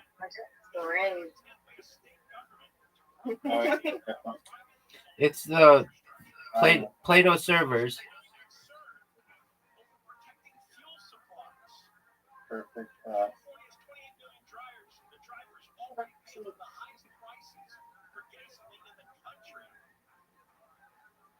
Look how sick this Don't even go this way. Go the other way. dog. Do you recognize how sick my shot was? Get off my side. She's gonna hit my ball. Maybe. Oh, no, I don't want to go over there. Look at that, made me nervous. Riser, don't fuck up. That's all I'm saying. Don't fuck this shot up. I piss excellent every morning. Fuck. This needs to be one of the greatest shots in the history of this game, and I'm afraid. You have approximately a 0% chance. Oh, that was pretty nifty, but it didn't work. She's fucked. I can't do it. You're done, girl. You're done. Get it. Harder. Tell me what to do. Another word. Harder. Sweet. Oh, you made very hard. Too hard. Not enough juice. Get it, girl.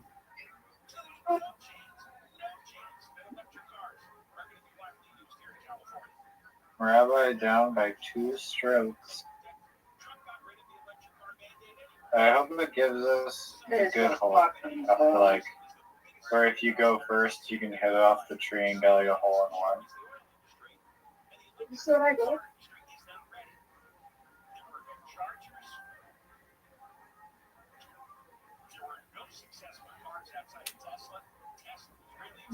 A rabbi special. Nice. That sucks.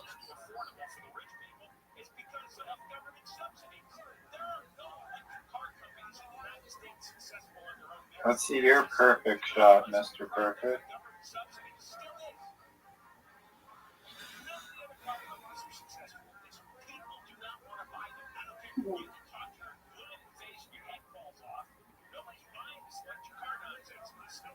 Hit my ball.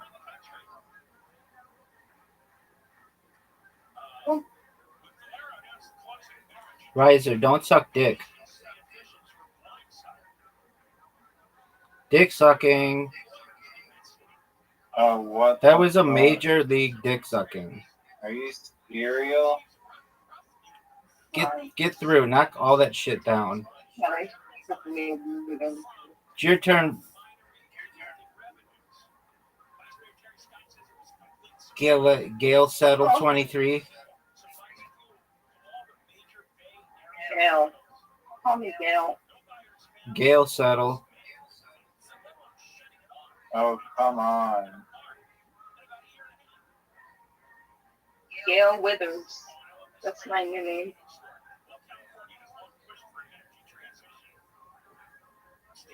Get it, girl. Get it, girl. Oh no.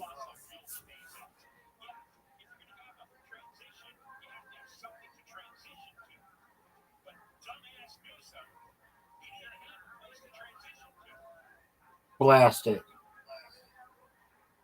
No, hard. Just take a shot. Try to make it go through the goal.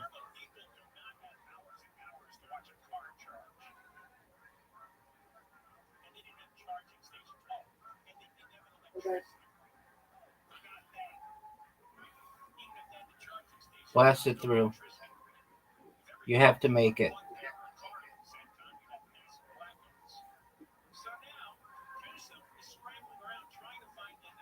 Not a bad shot.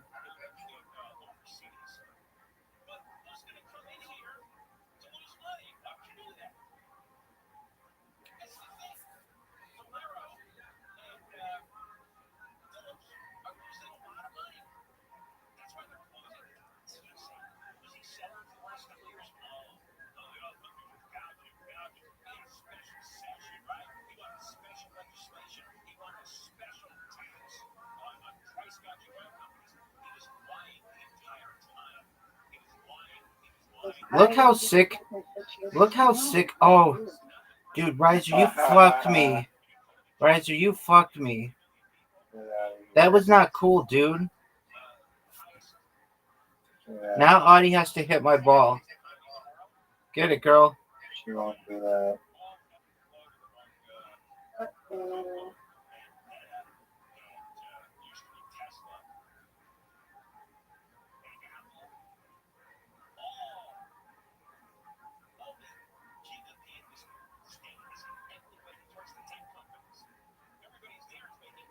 No.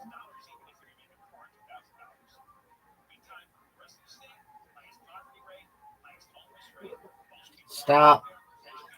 Drop. Let it down. Open up shop. Yeah, but you're gonna love my next shot that I have planned. You're going to try to Ready? water bump me, and I don't know if you're going to be able to do it, son.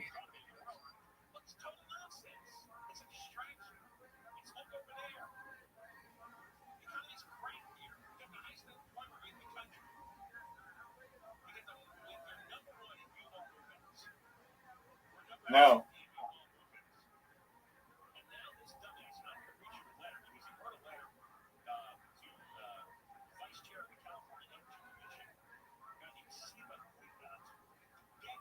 Water. Oh my god, why would you do that? You know, if you go at 100 over the water, you skip over it. Want to see the water bump of the century? That's not the right Off angle. the pinwheel. That's not the right angle, son. Off the Son, that's not the right angle. Son, that's not the right angle. And you're now going to get 0 points. And I'm going to take the lead if Audie makes this shot. She's not gonna. There's no way she makes this shot. Too hard. Exactly. No way. Wow. Back forward. You see how like quickly he gives up face? Anybody with any common sense would think that that was I way too consider hard. That's cyberbullying. It is Hey, actually. hey, my whole fucking life is Started cyber. out with, I'm going to sue you. My whole life is cyberbullying.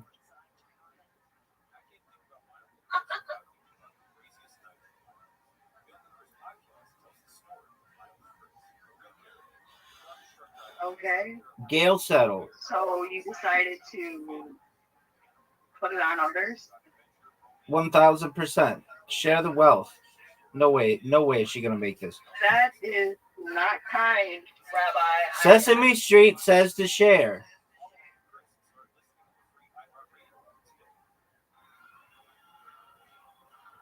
Does that have to do with anything? I share my cyberbullying with you all.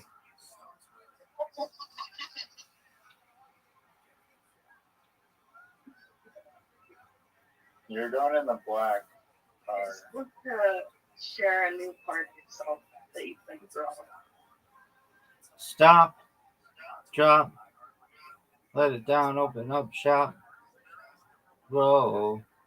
Roll. What are you gonna do, Riser?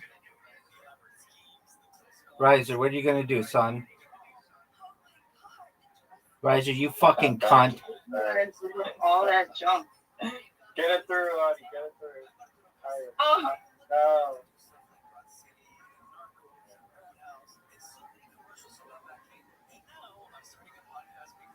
I don't know if Rabbi. No way. No. No way.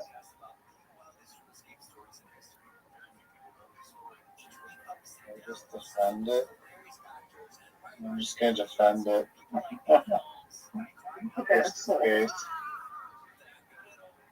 Just in case Rabbi comes back. Oh, it gets through. Oh. It's so impossible to get through.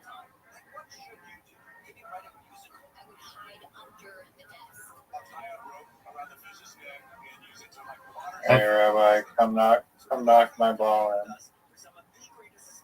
I fucked up.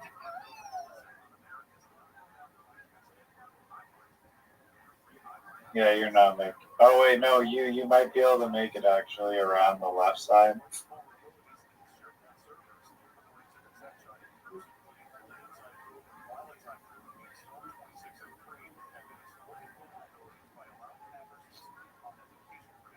Make it, Audie, make it. Off the thing.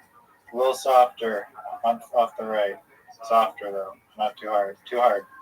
Way too hard. Too hard. Like 70%. 70%. 60% actually.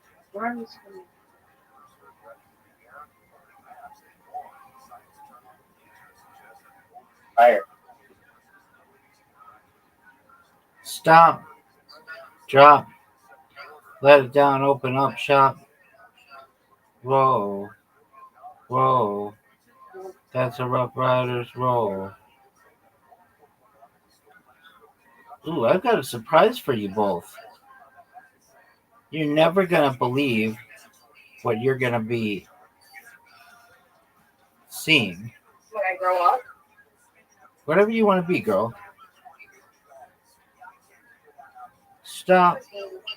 Drop. Let it down. Open up shop. Roll. Roll. That's a Rough Riders roll. Shit, no. Your shit's tough. Your shit's... Riser, are you proud of that shot? No. No, no. It's Audie's turn. Audie, you're up, girl. There you go. Look at you. High five.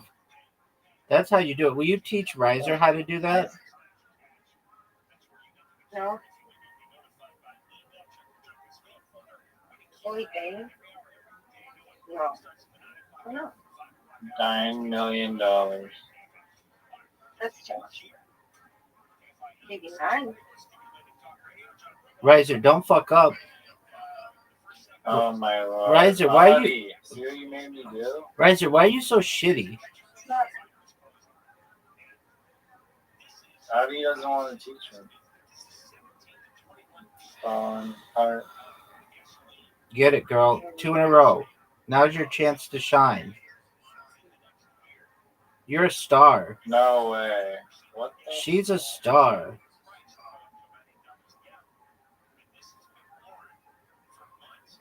Riser, get on our level. Trying. In all of the colors.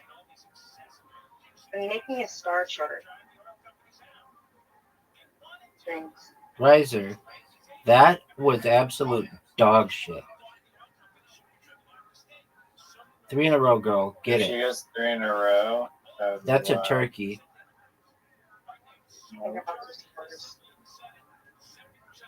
Stop. Drop. Let it down. Open up shop. Get it.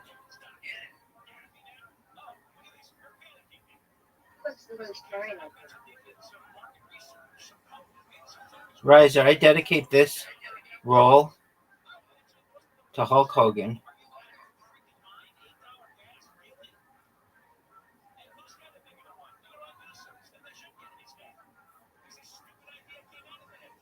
Look at you. Is that how you do it? Not enough speed.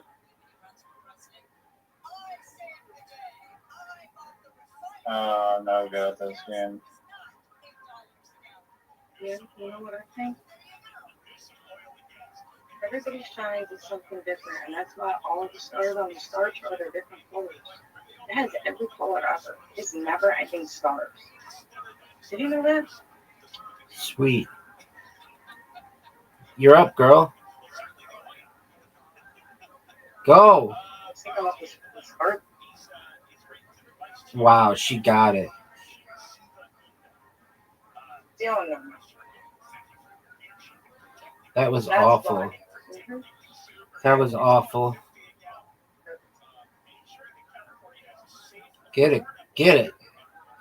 Riser, why is it that you're so far behind?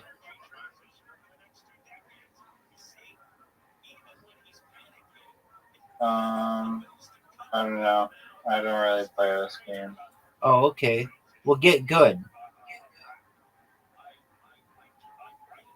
Sorry, coach. I'm bad. I suck at bowling. If you want to play archery, I will gladly. We can't play archery with 3 destroy people. you. Sure you can. It's called a tournament. Yeah. Oh, good spare. Oh, that fucked me. If she gets a strike here, it's basically over. Strike. Oh, right. She's gonna win.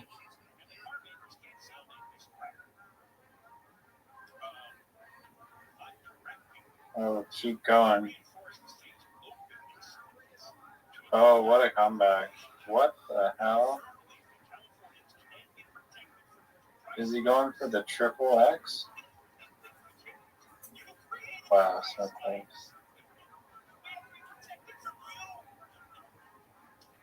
You, like, tripled my score there. I don't know. Bounce.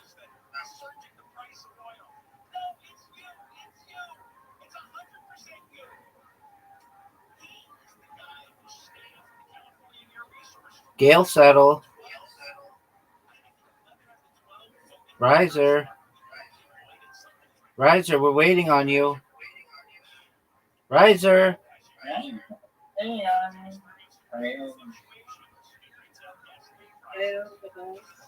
Is this the easy one or the hard one? Easy.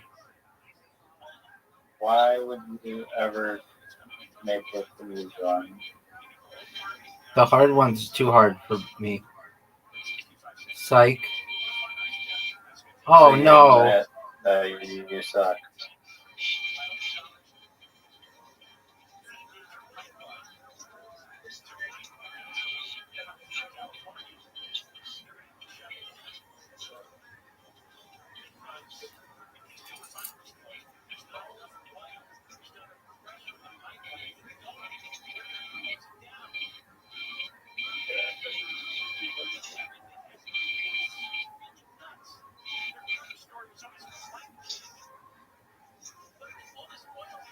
What? That was it? That was so easy? Oh, Audie is like way down. The circle one is like the hardest one in that.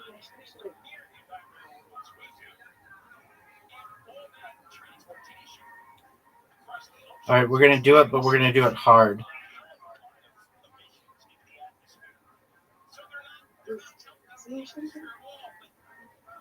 Gale settle. This is a stamina race. I hate this game.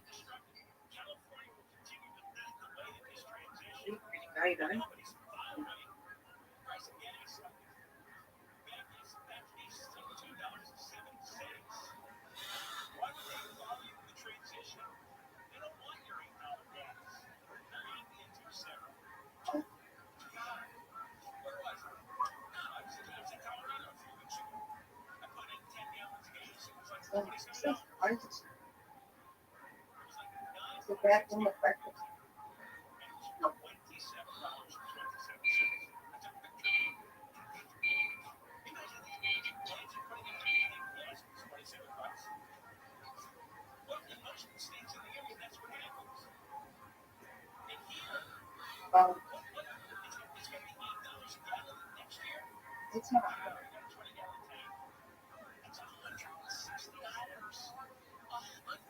You're mess up, brother.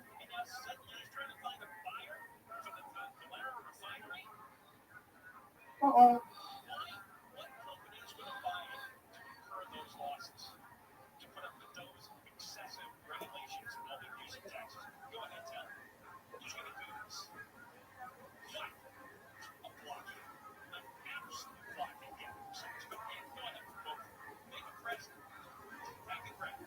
Wow. Is this even possible? It must be.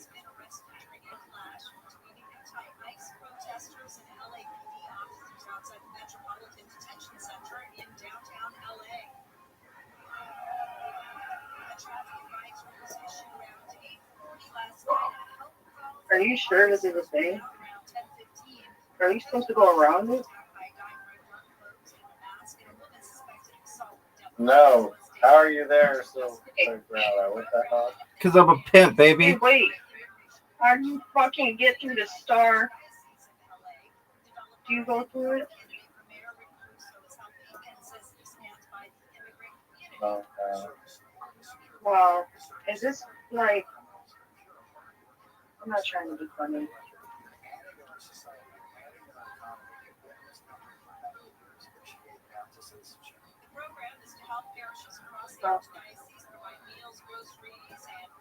oh shit, this one's bad. This one's tough. Oh. Does work.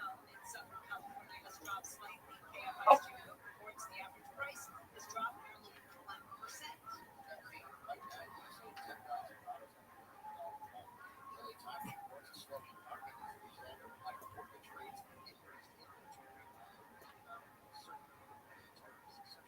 So the economist said if the country enters a recession, home prices could drop much further. The former chief of staff to President Biden has been brought in for close-door testimony before a Republican House panel. ABC's Stephen Portnoy reports Ron Klain was to be asked about Biden's health while in office.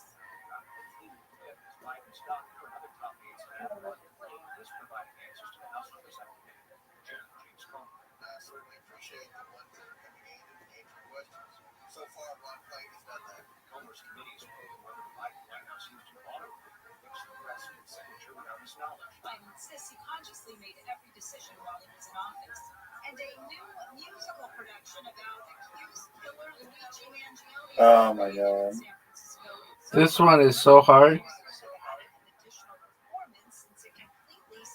Well, you guys must be fucking phenomenal. Oh my god, I got to the third one. Same. Luigi, the musical, tells the story of Mangione, who's charged in the murder of United Healthcare CEO Brian Thompson. It also features inmate Sam Bankman-Fried, convicted crypto king, and Sean Combs. In the musical, the three are together in a cell at Brooklyn's Metropolitan Detention Center. The creators are considering bringing it to No. LA, New York, and Edinburgh, Scotland. We're gonna go to Dude, Dubai. I'm getting it this This time. is the hardest one. I'm getting it this time.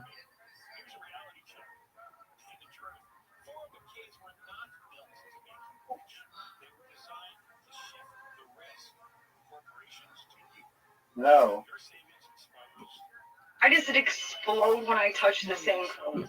Uh,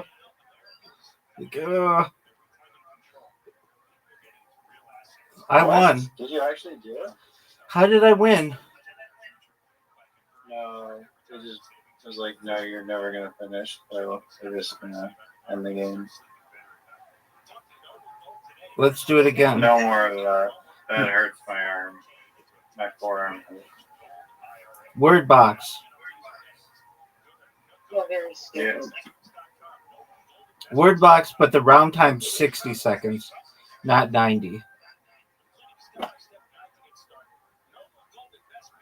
Gail Settle. Oh,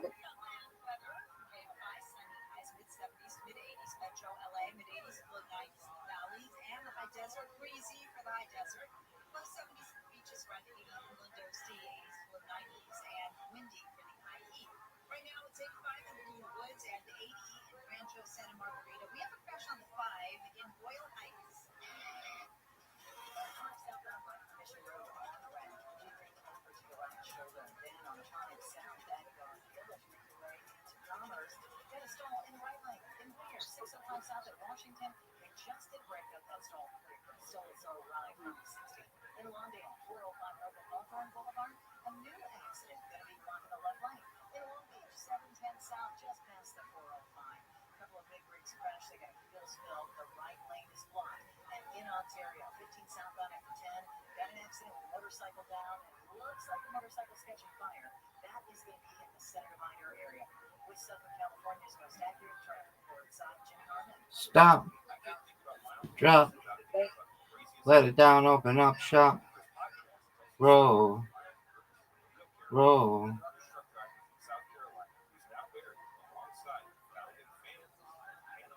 Wild stories about adventure, romance, crime, history, and war intertwined to share tall tales and hard truths to help you understand. Listen to Chris on America's #1 podcast network, iHeart. Follow Uncle Chris and start listening on the free iHeartRadio app today. The free iHeartRadio app is #1 for music, radio, and podcasts, all in one. Discover a new podcast from our library of over 350,000 titles. Here's an iHeartRadio podcast preview. This is Sky Hayden. Love working with people. I want to do something that really lights me up. I love creating community, connecting people. She was excited about her new job. Day one, literally 8 a.m., I have an email that says, "Good morning. Let's create the largest networking community on the planet." Lisa's new boss was a 6'5" entrepreneur from Israel named Adam Newman, and he had a brand new startup called I remember thinking, all right, I'm about to Stop. Drop. Let it down. Alright, Open up. Sonny. What did you want? What are you happy with your results, Riser?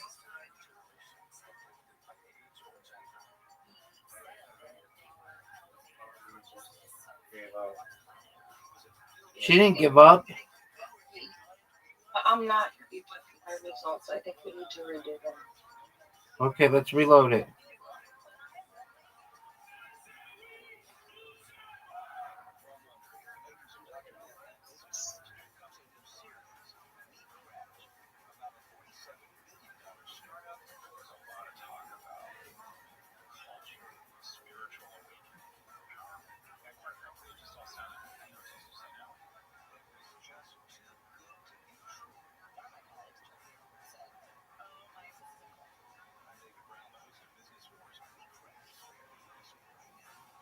listen and follow this podcast for free on the iHeartRadio app. #1 for music, radio, and podcasts, all in one. Here's what we're working on in the KFI 24-hour newsroom. Southern California Edison's starting a wildfire recovery compensation program for those who lost homes in the wildfire.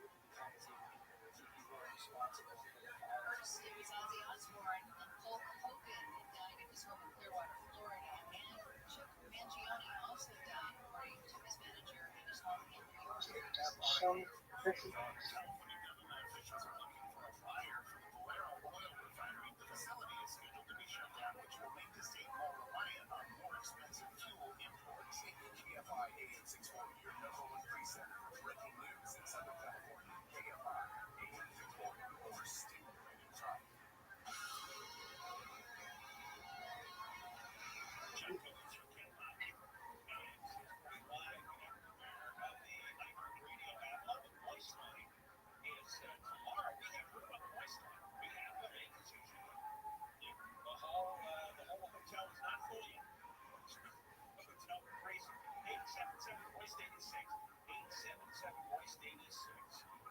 If your number for Ethan, that's 877-664-7886. We usually talk that feature in the iHeartRadio. So, and if you want to react to an $8 a gallon gas that's coming, there you go. So, let us have it, and we'll be airing all those voice line comments tomorrow in the 3 o'clock hour twice. I want to tell you about Brian Koberger's first meal. He's been sent to a maximum security prison. Don't tell me it's me. Tell you in just a moment, but I found one more little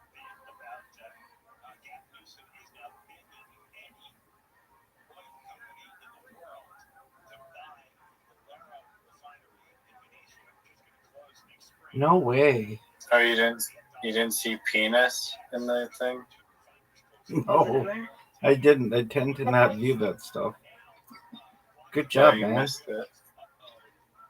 Good My job. brain can find an anagram with the word penis.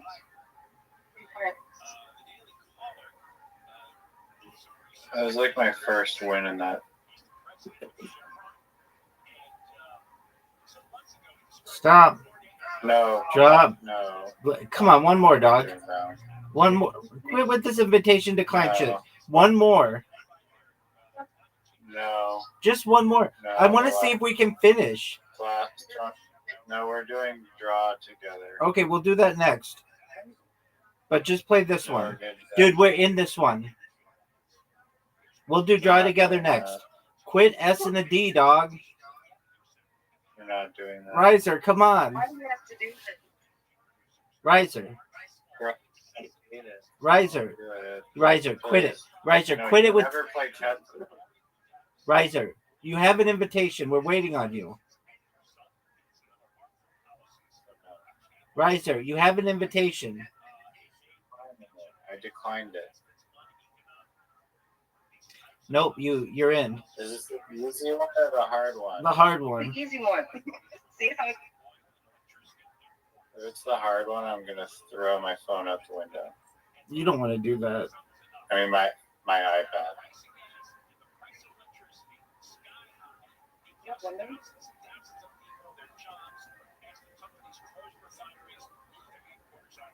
Is that like a rare thing to have windows?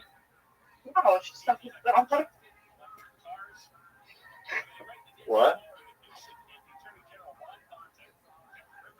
it's this fucking first ring still.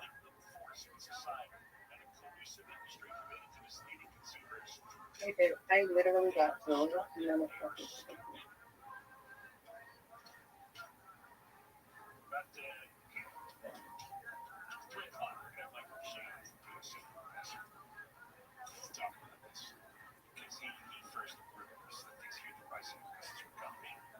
what is this movie for?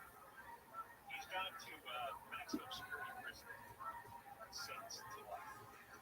And there are two menus if you are in this particular prison. I like black people. There's one for regular people. You can have a hot dog, salad, and pop. And then there's the vegan. Are you serious? I'm serious. And guess what? Ryan Koberger is a vegan. I have What? and he's that article that vegans are looking for power. That's right. Remember we had that vegan cult, Suzanne, I think it's called, a few weeks ago. Yeah, the vegan cult that's like killing people and committing weird sex crimes. Well, Kohlberger's a vegan. And here was his dinner last night. He's at this young.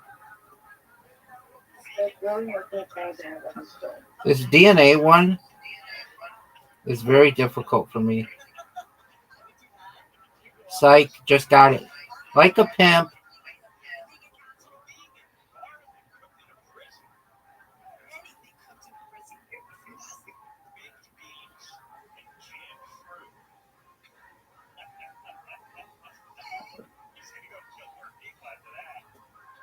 Oh, my God.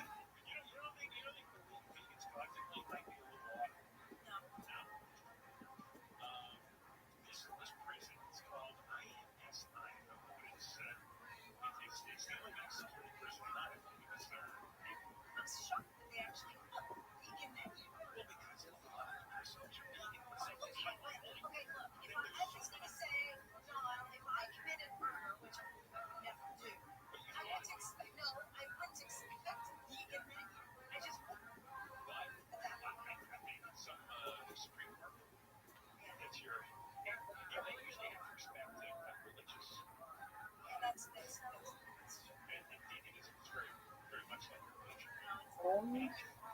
There's no reason to accept these guys. Most of these guys have already killed a lot of people. We have them in prison. It's not for Dude, this one.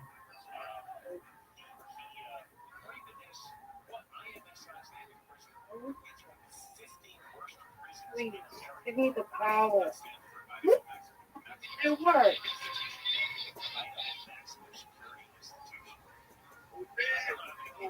Oh man.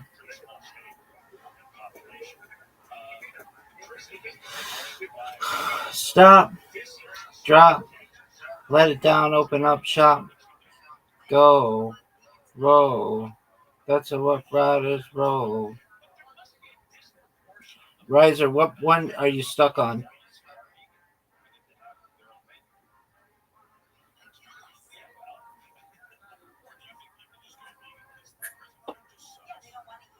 Okay, what did you want to play, Riser? Draw together.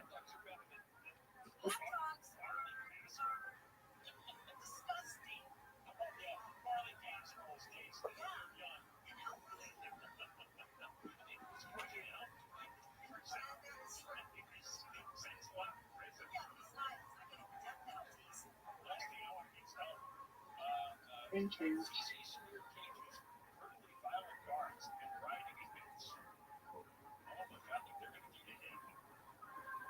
Where's Audie?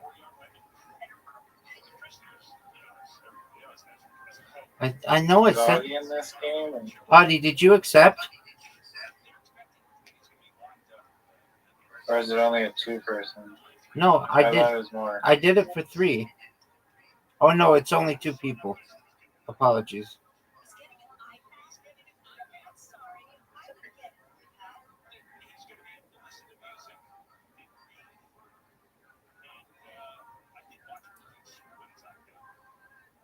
Blacko. Audie, you ready?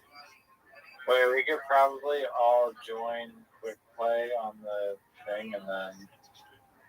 Blacko. Is Blacko? Is that 2-person there? Oh, 3. it's 3? What the fuck? Yeah, but she doesn't know how to play. Okay, Audie, you want to put down your little box and connect the corners. Like diagonally. Usually you want to get rid of like the big ones first. That's okay. And It you has can to start scroll. typing the blue That's one in fine. the corner. That's fine. She'll figure it out after a round or 2. You can also rotate and flip them around. Oh, you bastard.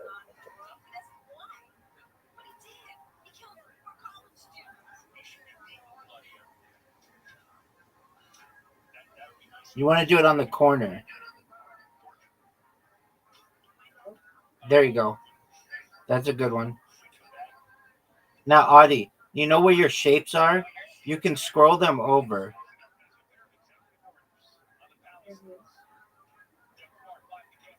Fuck you. Why would you do this?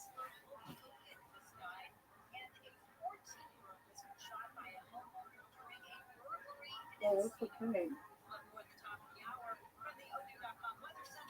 Audie, go. Put someone down diagonally.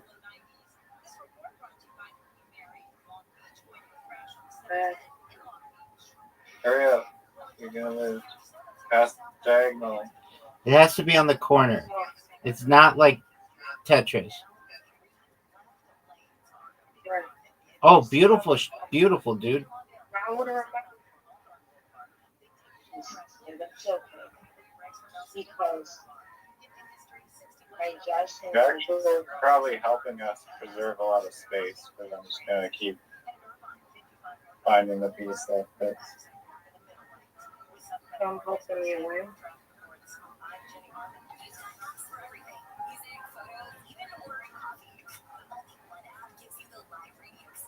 Let's try the same thing we did last. It's got to be on the diagonal, on the corner. On the corner. Move it to the left, 2 spaces. Move it to the left, 2 spaces. To the left. The left. No. There? Oh, that wouldn't work. It has to be connected. Well, look at how our pieces are. Like, you cannot not like have it so the edges are touching. Like you have to be like the corners only. That's dirty, dude. How's she showing it? Like, the same color is not supposed to touch the same color unless it's on the piece that's on. Is that what's going on? Like that? I put it there. Yeah, you can do that. Yeah, there you go.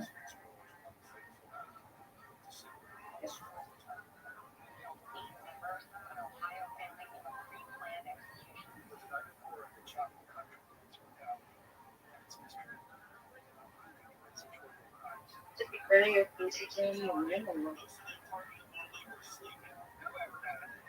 Yeah, if you somehow manage to do that, then you win. But not very easy. No, come on. I was just gonna go.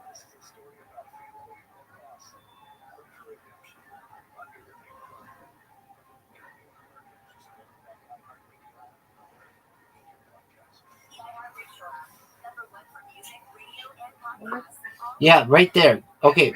Yeah, there you go. No, yeah, there. No. Yeah, there you go. That's good. There. Yeah. Perfect.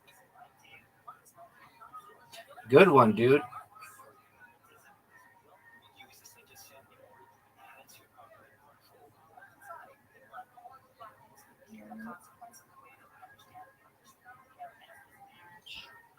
Not bad.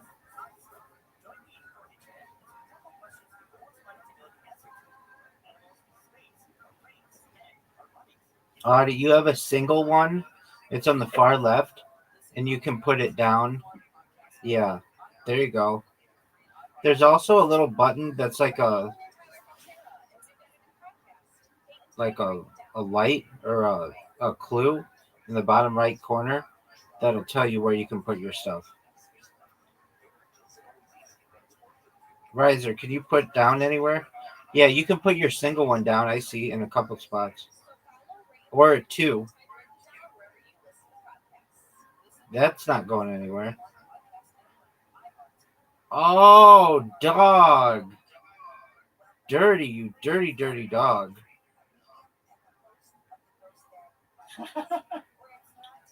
Alright.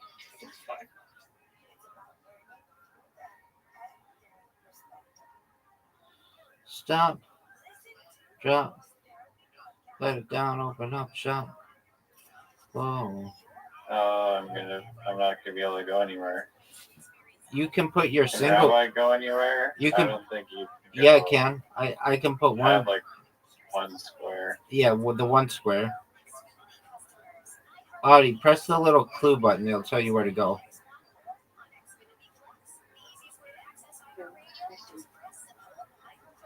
I see where you can go, Riser. I see 2 spots you can go. 3 spots. Yeah, I know, but There you go, son.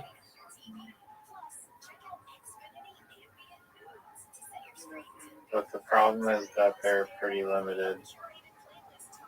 Where do you do? There you go.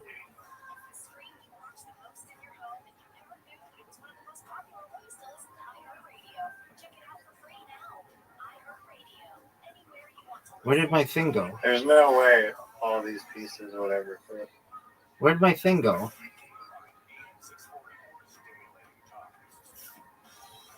Okay, now that I see it, it's actually, it gives you points for each piece that you score as a point. Word. I'm out of moves. No way, Riser.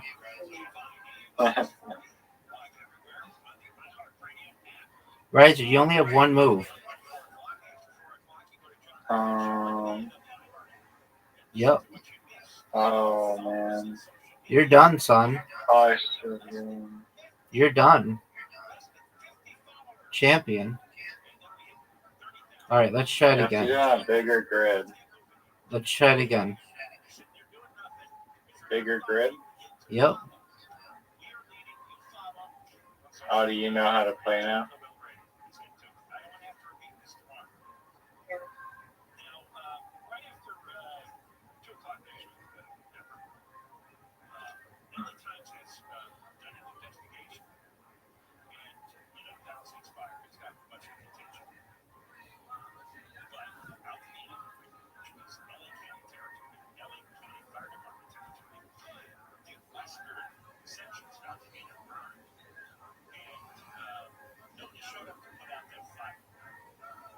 Rez, are you proud of that shot? Yep. Thanks for asking. You're welcome, pimp.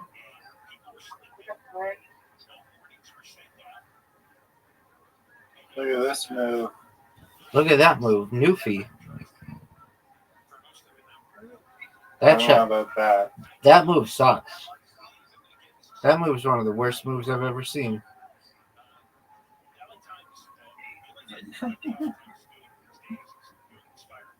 Oh, here comes Audie. Let's go.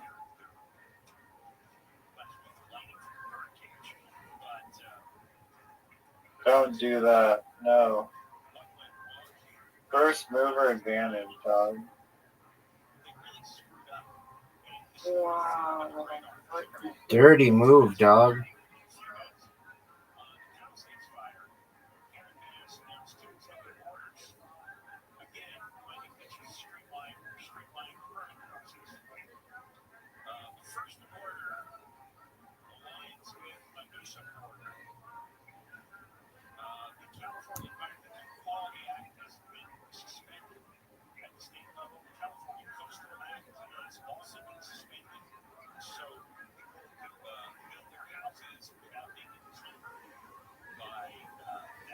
That sucks.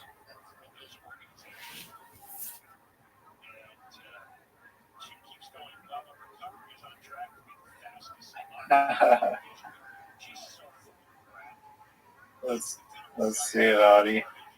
That's a good move.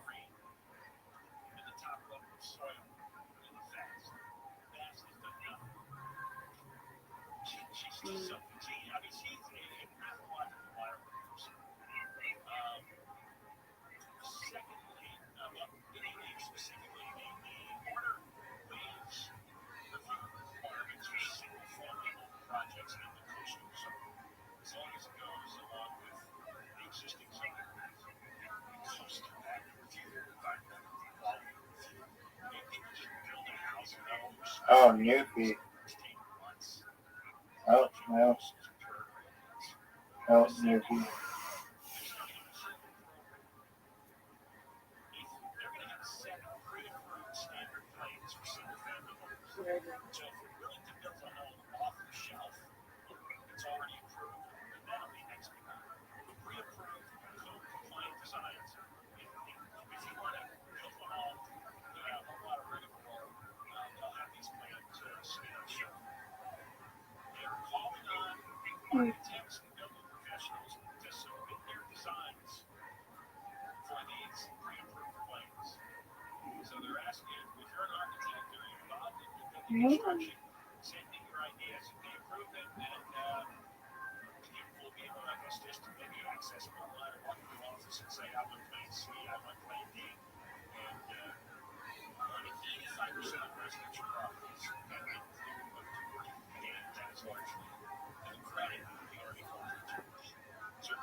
Yeah, that's gonna be rough. No, one more over to the right. One more over to the right. To the left. Yeah, it didn't go. To the left. Well, how you living, pimp? We're just playing games. What games we played? Oh, all kinds. We played Go. We played basketball. We played mini golf. We played archery. We played Mancala. Really everything but Carom.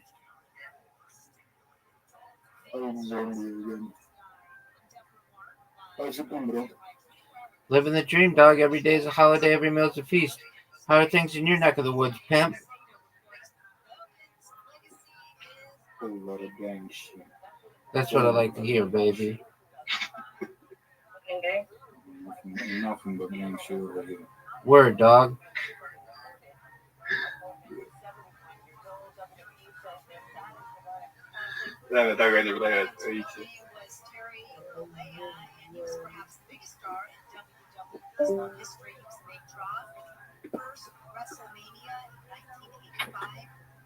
You look asleep, bro. Hey, who's Odie? Odie. The Odie. I like dancing. Audie, you gonna answer? I see how it is. Let's see.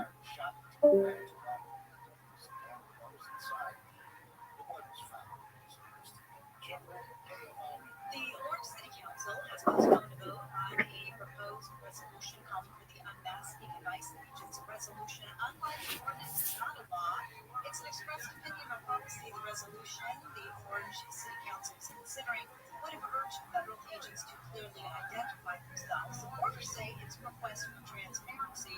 The Orange Council reports after hours of debate. Bye. After hours of debate, the council vote 4-3 was to Let me pick up the thing. not approve or reject it at this time.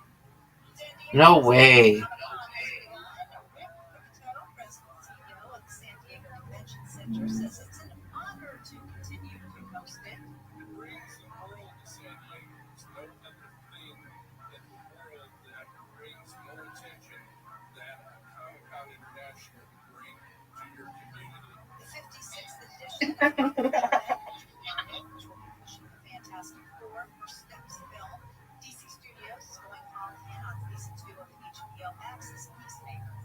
Department of Justice officials have held Jeffrey Epstein associate Ghislaine Maxwell before she's in prison. ABC's Eric Psychotic break. Deputy Attorney General Todd Blanche attended with Maxwell's attorneys. To hear them talk about it, Todd Blanche wants to know whether Maxwell has information about anyone who may have committed crimes against victims. David Marcus said his client, Maxwell, will testify truthfully. Maxwell was once charged with perjury and ultimately convicted of sex trafficking and enabling Jeffrey Epstein's abuse of young women and girls. President Trump has brought his criticism of federal Rise, are you gonna win? directly to the Federal Reserve building. Trump Fuck you, dude. Yeah. Fuck you.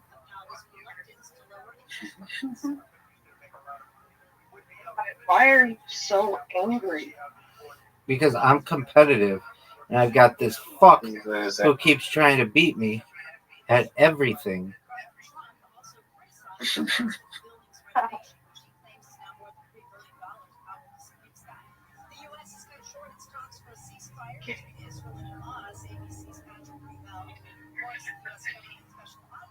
Anybody know? Saying that the U.S. is recalling its negotiating team from Doha when the talks have been taking place. He's blaming Hamas, saying Let's see where he's going this move. Where is Newfie going?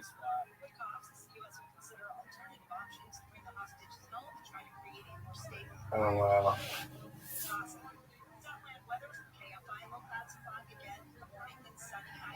No.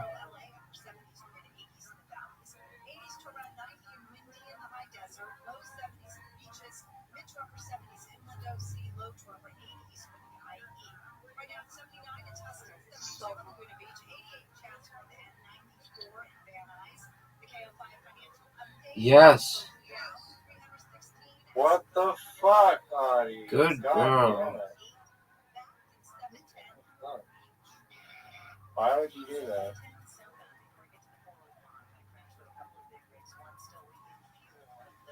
Why would you do that?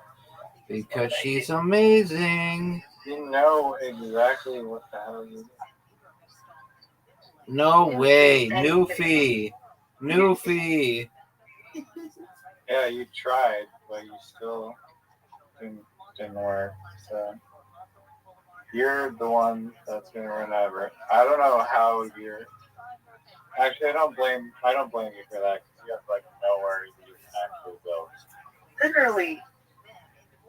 What I the don't know fuck am I how gonna do? did that happen. You can't go anywhere. I know. Why am I even allowed to play? You can put a single one down on the corner. Right? Put a single one down on the I corner. can't because I already got rid of my single one. I don't have any more.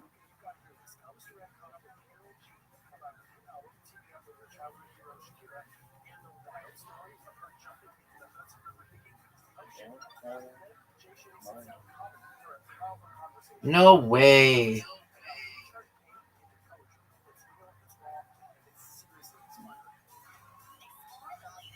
Yes, Lord. Hmm.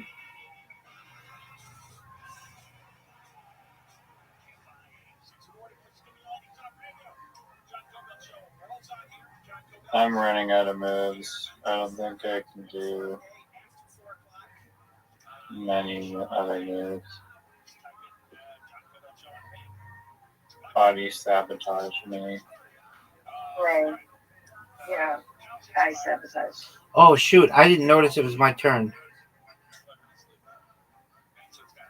Well, that's my own fault.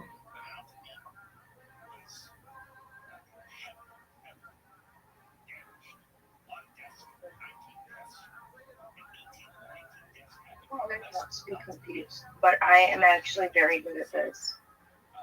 But I just started, so don't get the wrong picture.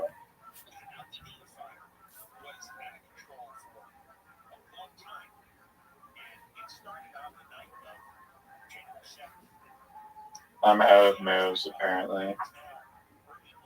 Oh wow. Are you serious? Because You I'm a really thought I pimp was gonna win? That was a nice little with sexy. I know it. You know it. Everybody knows it. All right. Next game that we're gonna play is. Blocko again. We're playing Blocko. You want to play Blocko He again? said she wants to get a Blocko.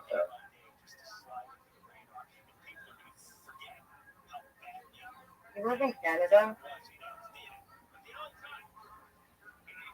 Me? How do you know? You really? Yeah.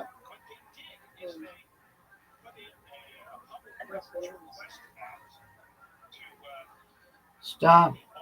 Are you following me? No, but did you know that we have the same birds?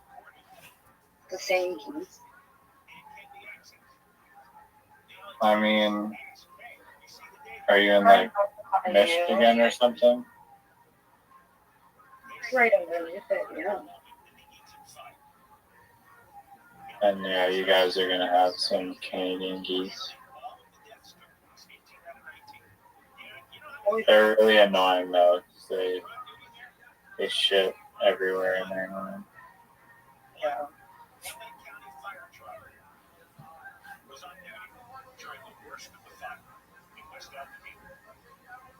Look at this newfie move.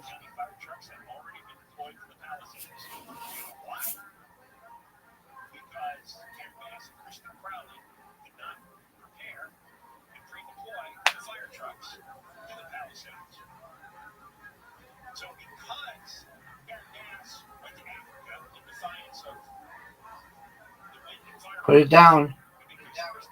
Nope, you're fucked, girl. Why? Come on. The time runs out. You have like 20 seconds before you're kicked. You're done.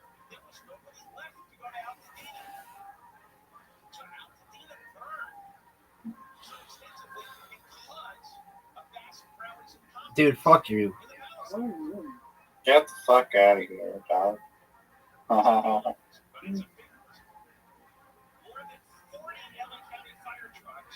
What an awful piece. What an awful piece you're having here.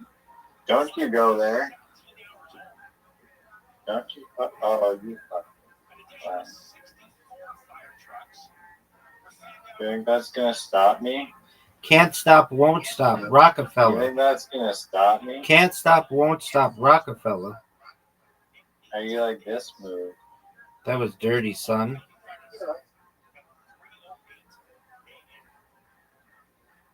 Maybe if we work together, we can make it so that there's like no spaces. No, I refuse. Yeah, right? We could have fun together. We could even make a picture. She's mocking you because your idea was such dog shit. What? You heard me. Me? My idea? No, his idea was such dog shit that you're mocking him. No, we like arrange them into a heart. What is That'd it? be Riser, don't do that, dude. that'd be pretty. Riser, don't do that. Riser, what are you doing, dude? What's wrong with that move? What are you doing? No, it's a perfectly legal move. It's garbage. What is she doing to me? Back. What are you doing? Why are you playing like so softly right now?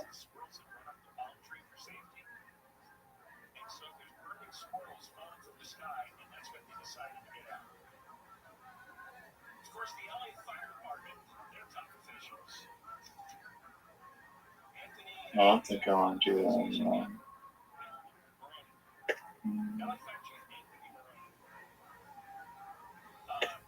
Dude. You know, make it Dude. What? WTF, man? Don't tell me what to do. Buddy. WTF, man?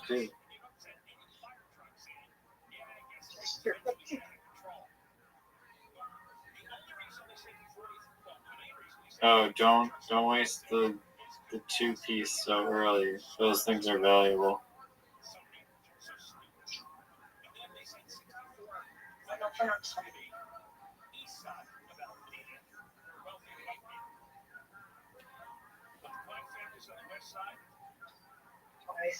Riser, what the fuck are you doing?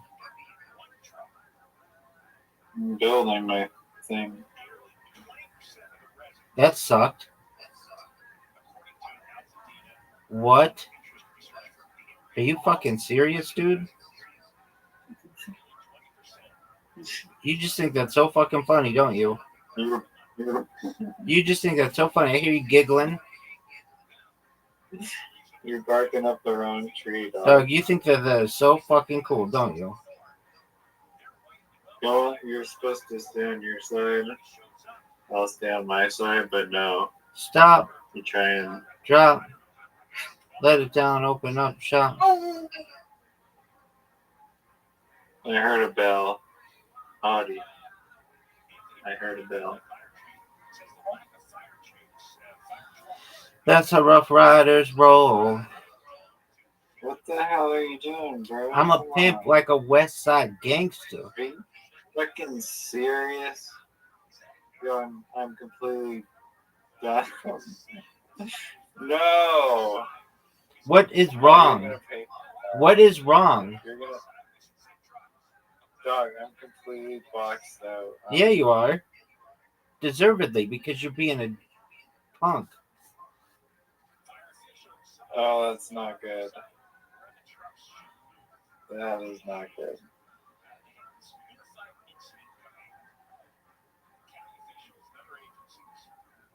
Oh, that was a good one, girl. Audie, what did I have to do to you?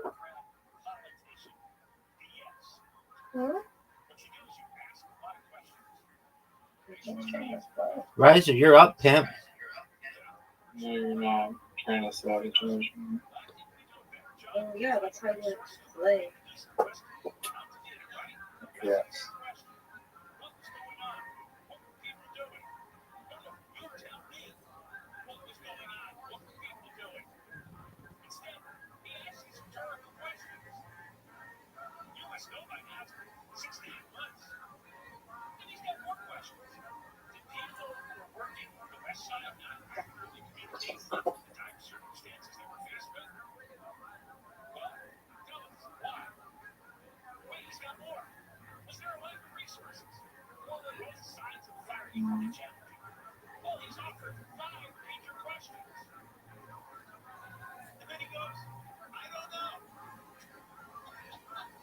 It's been 6 months.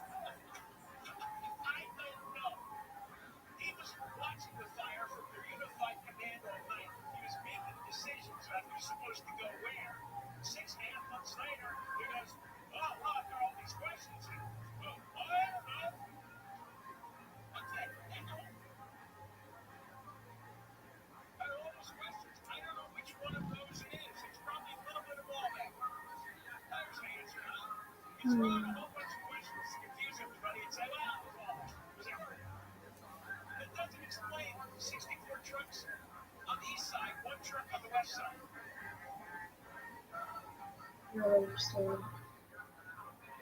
He said it's possible other fire agencies sent trucks to West Altadena, but his department didn't track their location. You guys have radios?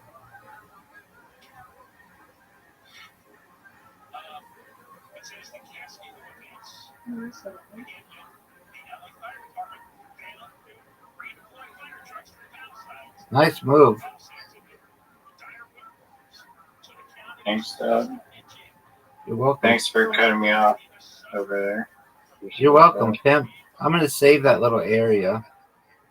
The vehicle locator data points to a failure within the incident command coordinating the county's response. Lieutenant 95 only a couple of minutes with Deputy Fire Chiefs Lady Pappas and Albert Yanagasawa.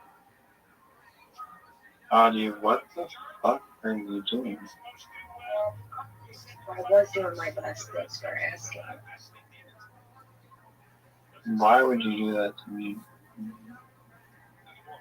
Not cool. Great, dude. Great, man. Security guards are now patrolling residential streets in Encino. The Archdiocese of LA creates a new program to help families affected by immigration enforcement from more than 5 in the hour from Southern California. Toyota dealer Project Thursday more than half of Toyota's full line of emission vehicles crash on 215 more. On 215 northbound, right after Moore Road, we got an accident blocking the left lane. It's almost backed up all the way from 210. If you're heading down the Gilmore Pass on the 15 southbound, right past Playboy Road, had a crash that cleared it into the Center Minor area, but it is going to be slow for the story. Wow, Newfie. Cactus City, this is east of Palm Springs, 10. No way. Cactus City West area, pretty bad crash. Only the left lane is open. And in Long Beach, 710 southbound before the 405, still got that accident blocking the two left lanes. With Southern California's most accurate traffic reports, I'm Jimmy Montana. No way. Newfie. I'm gonna be quite maybe no. Pretty sure I'm out of the move now. Sure.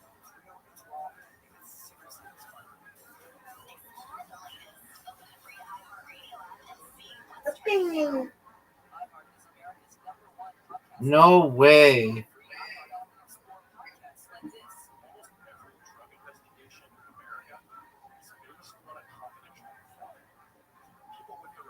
I'm out of move, son.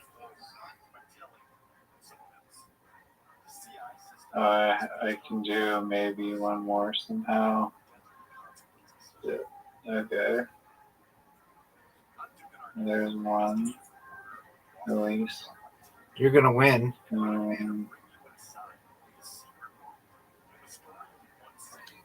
Let's go. All right. I need a I break. somehow did it. I need a break.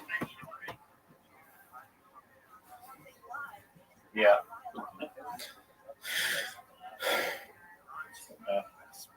Wait, No, dude, play tonight. I'm gonna go to sleep probably soon. We're gonna get 8 o'clock. Sounds like a plan, girl. Fine.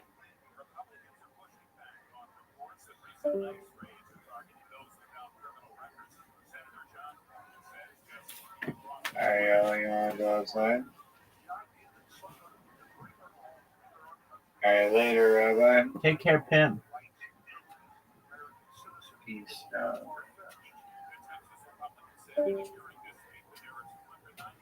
Oh, that's a big boy. You ready? You want on?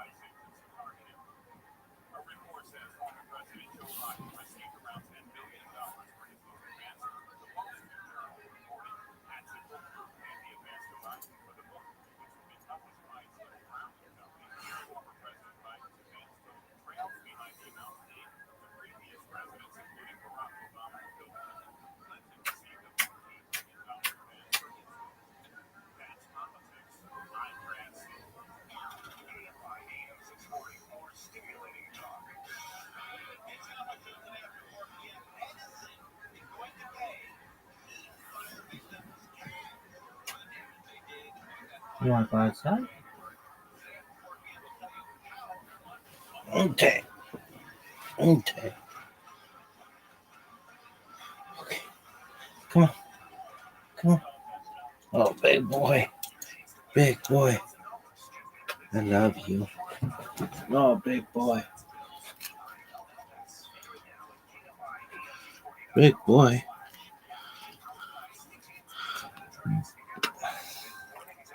You're so sweet. You're so sweet. Everybody loves you.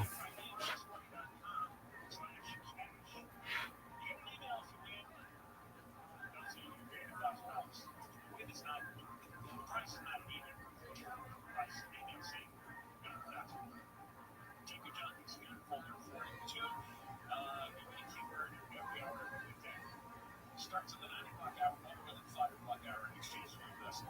320 KFI. Let's tell you about the LA Times investigation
2025. 5.5 years after we started the lockdown. I think it's gonna be 1,000 pages. 1,000 pages. Very comprehensive. I bet you it's very complicated. So people do not very well. And do you think this report is going to be really successful? Yeah, this is important. What are the odds of that? This is presidential. That we are going to hear all the things Gavin Newsom did wrong back in 2020. Or all the things that he told us to do that he didn't. Yeah. You know what? Maybe should be this kind of some of those websites that track. And I think actually Katie Grimes is effective running list every single thing he's done over the last 6.5 years. Because people need reminders of this news cycle. It's so fast. I mean, I can't remember by the end of our show what we did at the beginning of the show. And the next day, forget it. And if I'm forgetting it, you probably forget a lot of the stuff. I 100%. Because it's like a constant fire hose. I know everybody listening is forgetting this. And you have to go back and actually list and read the list out loud. Refresh your memory with the last 5.5 years have been like. Because life changed dramatically once that lockdown. That and all the stupid George Floyd protests, all the businesses closing, and the riots that summer, restaurants were all shut down, and so many people lost their businesses, and so many schools were shut down for a year and a half, and so many kids really got brain damaged for lack of education for a year and a half, and it's just been all these dominoes falling ever since. Now, Newsom is finally, he did what he wanted to do. The oil industry is shutting down. We're going to talk a lot about that after 3 o'clock with Michael Shea, USC professor, because yesterday, news at the end of the day was Newsom is frantically trying to get a buyer for the Valero oil refinery issue, which is closing in April. And between that and the second refinery that's closing in Wilmington, it's going to be $8 an hour.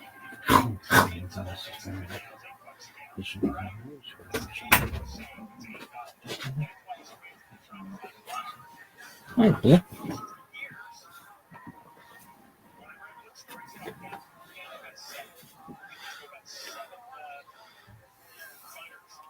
So be listening after 3 o'clock. Does anything happen to all these LA County Fire Department chiefs and commanders and this and that? Anything happen to them?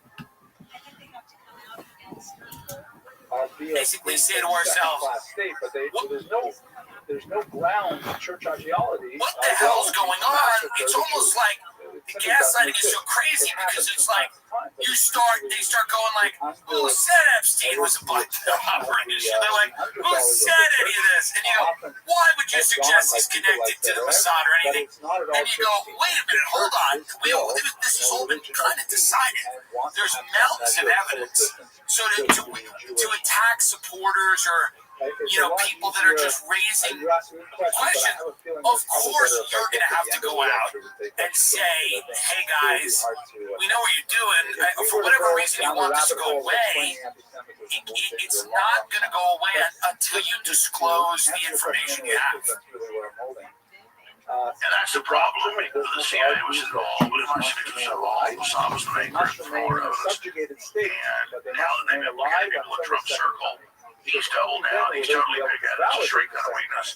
And so the polls show it from Rasmussen and all the other polls show it.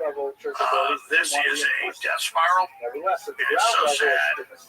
And the Democrats, they're openly with 350,000 kids smuggled across, much of it sex slavery, slave labor.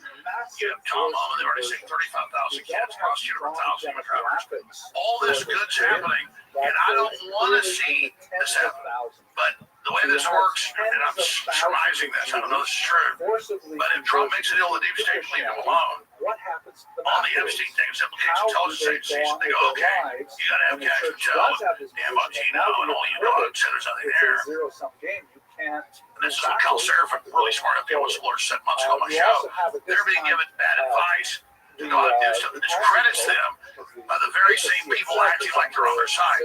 So it looks like they made a deal to fix this for a reason, and the very same media Democrats then turn on them and now hanging around their neck of nose when Democrats say they want FCC classified. They only want stuff with Trump in it. I say release it all. Release it all. Release it all is the only way. And maybe depose Alex Acosta. Let's find out who told him that. And that's the U.S. attorney that prosecuted 50 years ago and said he was told no easy intelligence. Yes, I mean, let's find out. And at the end of the day, I think that, I'm not naive. You're not naive. We know that there's serious players behind the scenes that are exerting pressure on all kinds of people. And I know that you can't wave a magic wand and make the deep state go away. You can't, throw them all in jail overnight. But if there's no accountability for this type of criminal activity that everybody knows about, the lack of credibility is going to eat away at not only this administration, but at the government and the justice system in this country. No, you're right. You've hit the key here. And by the way, I can go as long as you want. We're going to wrap up in a few minutes. The ladder's about to bust. Can I just run pee? I'll come right back. I'll run pee and come back. I'm on air right now. No, you can run and pee and I'll vamp while you're there. I'm good. I talk my whole show. I'm like you. I learned how to do this with you. I just talk. I don't even have guests. No. But what I was to say is, just like the man himself trying to make Pete on, that was all fake. So on the other side, I have such no belief in the established media because they lied so much. I got 1 minute. Okay, go what you want. I got more stuff to add. Go pee. I just can't think. I understand. Alex Jones is taking a pee break, ladies and gentlemen.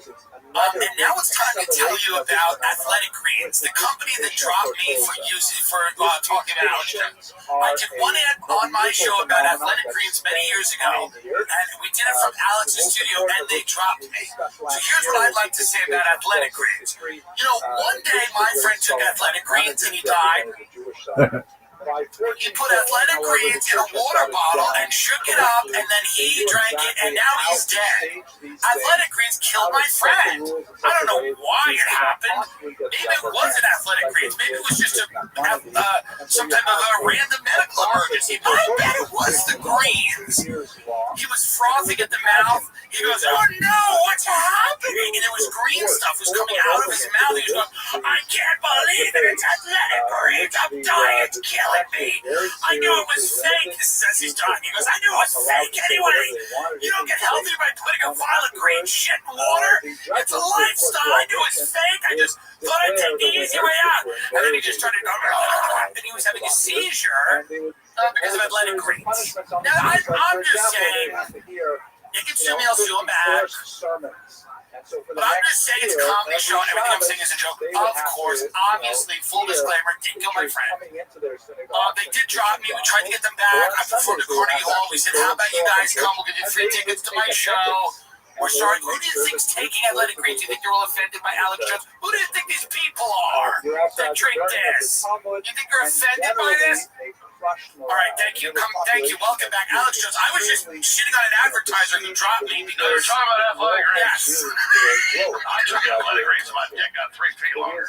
No, they dropped me. They dropped me because I said Athletic Greens on the show with you years ago. So they're terrible. I got an FPC in my ring. Okay, all right. But back to the incredible thing you just said. Yes, this is a benchmark deciding issue because they killed Epstein, all the cover-ups, people learned about it. And then now Trump made a big issue, and I'm sitting in the obvious here. So him saying, don't look at it, don't talk about it. He's not that stupid to do something like that. And so the whole thing makes no sense. It is a disaster. We need change. He's brought in a bunch of new people. It's so sad. But because of integrity issues, I can't sit here and play along with it. And all the evidence points towards Mossad blackmailing Trump. And I just wonder, how we're supposed to get out of this. And I hope he can fix it. Because normally an incumbent president that wins the first election, they lose the House and Senate. The numbers, according to the pollsters, we were trending to win. He was getting record numbers. with Well, everybody. a lot of the and fundraising came from very big donors, people like Miri Madison and stuff like that have a lot of political connections in Israel, obviously. And I think there's probably pressure from that avenue as well, of people that spent a lot of money to help Trump get elected that are probably telling him, let's make this go away. Let's not have this be an embarrassment or worse. Sorry, yeah. Did you hear me? Yeah. You are back. Okay. Yeah, I said that. What is that? Is that a devil on your? Is that Hillary Clinton on your? No, this is a lobster. It's the summer. See, that's like It's the summer. It's lobster. That's like those it's like those eat pots. See, what does that say about me? I don't see a lobster. I see a devil. I like it's the summer, so when the lobster's over and it goes to the fall, we put a pumpkin. I like it. Yeah, we try to make it nice while we talk about international, sex trafficking calls and this, that, and the other thing. By the way, Hollywood stands to probably get very embarrassed if this comes out too. Because this is not just political, there's probably a lot of big people in Hollywood. Let's talk about who we know is heavily involved. You had a clear blackmailing operation against high-tech people, science people, vaccines, genetic engineers, Harvard, massive Hollywood, the Clinton, Steve Jobs' wives, the Atlantic Monthly Art, Atlantic Magazine, all those people, and that's my big frustration, is that we know they're all in there. We know it's all going on. And by Trump doing this, he's now joining with them. And he did it in such a terrible way that saying you're not part of our organization if you question this, which then backs up the left's claim that MAGA is a cult. Well, I'm not a cult. So how are you processing this? Because I'm not a lesser two evils guy, but overall Trump has reached a lot better, I think, than Democrats. But at the same time, it's an integrity issue because I become an accomplice by extension. Okay, you might join in on the cover-up. Agreed. I process it the same way you process it. I think securing the border, having an having the American working class regain ground, and trying to provide a standard of living for people and not opening the borders. They've done that in the UK. It's caused tremendous strife. You're now putting people in jail for tweeting about social and cultural issues in that country. He's gotten 15 trillion committed, 5 trillion is already put in. I mean, he got this new economic delivery, the line near the Federal Reserve, the establishment will be commitments cuts. I mean, he is still the maverick. Here's what I know, and I'll get into some baseball, I hate to do this. Do it. I started hearing this about a year ago from people really close to Trump. He was 78, 79 now. And then all the trials, all the pressure, all the demonization, he doesn't crack up, but at a certain point he becomes a really grumpy old man. And now, I did this months ago, and I kind of mentioned it, but I didn't want to attack him and give them fodder. But it is an issue that incriminate him. It's not Epstein stuff. It's not something that can be a problem. They'll bring in some side issue, and they'll scream at him and say, I only want to hear about stopping World War III, bringing jobs back, securing the border, and defeating election fraud. And he gets really mad now. He didn't used to do that. And other people that talk to him, a week and a half ago saying, sir, you got to stop defending this. You got to stop the Epstein cover-up. And these people have known for 30 years, 50 years. They'll just say, fuck you then, and hang up on him, or kick him out of the Oval Office. So it's not just that he blew up about this. It's good to have a guy that doesn't give a crap. Sure, at a certain point, for fighting corruption, but when he doesn't give a crap about his constituents, we're kind of experiencing, the establishment's experiencing. So I love him doing that for them, but with us, the optics are really bad. Who is he listening to? People say Stephen Miller and Susie Wiles have the most outside influence in the administration. Do you think that's true? I'm not defending Stephen Miller, but from my sources, he basically has the beat on the border and domestic stuff. It's Susie Wiles. And I hate to demonize her. I'm not trying to come after her. I was warned up front she was bad news. And anybody that wants anything has to go through her. I just know her consultancy firm has gone from small to number one. And Bondi and her, they're good buddies, very tight. Is that the case? Absolutely. Well, they're the same consultancy. Right. Is it weird that they have a huge consultant firm, but they're also both in the White House? sentences. It's a major conflict of interest. Seems so. So it's not quite Hunter Biden level stuff for 10% of the big guy. And again, I'm not trying to say that the only problem. It says that look, a lot of it is it's complex, it's huge, a lot's going on, and Trump's trying to be pragmatic. But if he thought he could make deals with the deep state, and like, sir, the CIA and Mossad are implicated, let's shut this down. They walk into the trap, and now, oh, by the way, that stuff we raided from the Democrats, it's all about you. And it doesn't mean it's real. I already predicted it's recycled. It's recycled BS about Trump. And so I think that's what Do we you see. think there's any part of him that says they'll kill me because they tried to, they maybe tried to in Pennsylvania, where very few people are satisfied with the explanation of who that, would-be assassin was, Thomas Matthew Crooks, or, he had no online footprint, we didn't know that much about him, the media's only recently started to kind of put out a narrative about him, but that was clearly a big brush with death. Do you think that there's any fear in that sense that Trump goes, that these people are playing for keeps?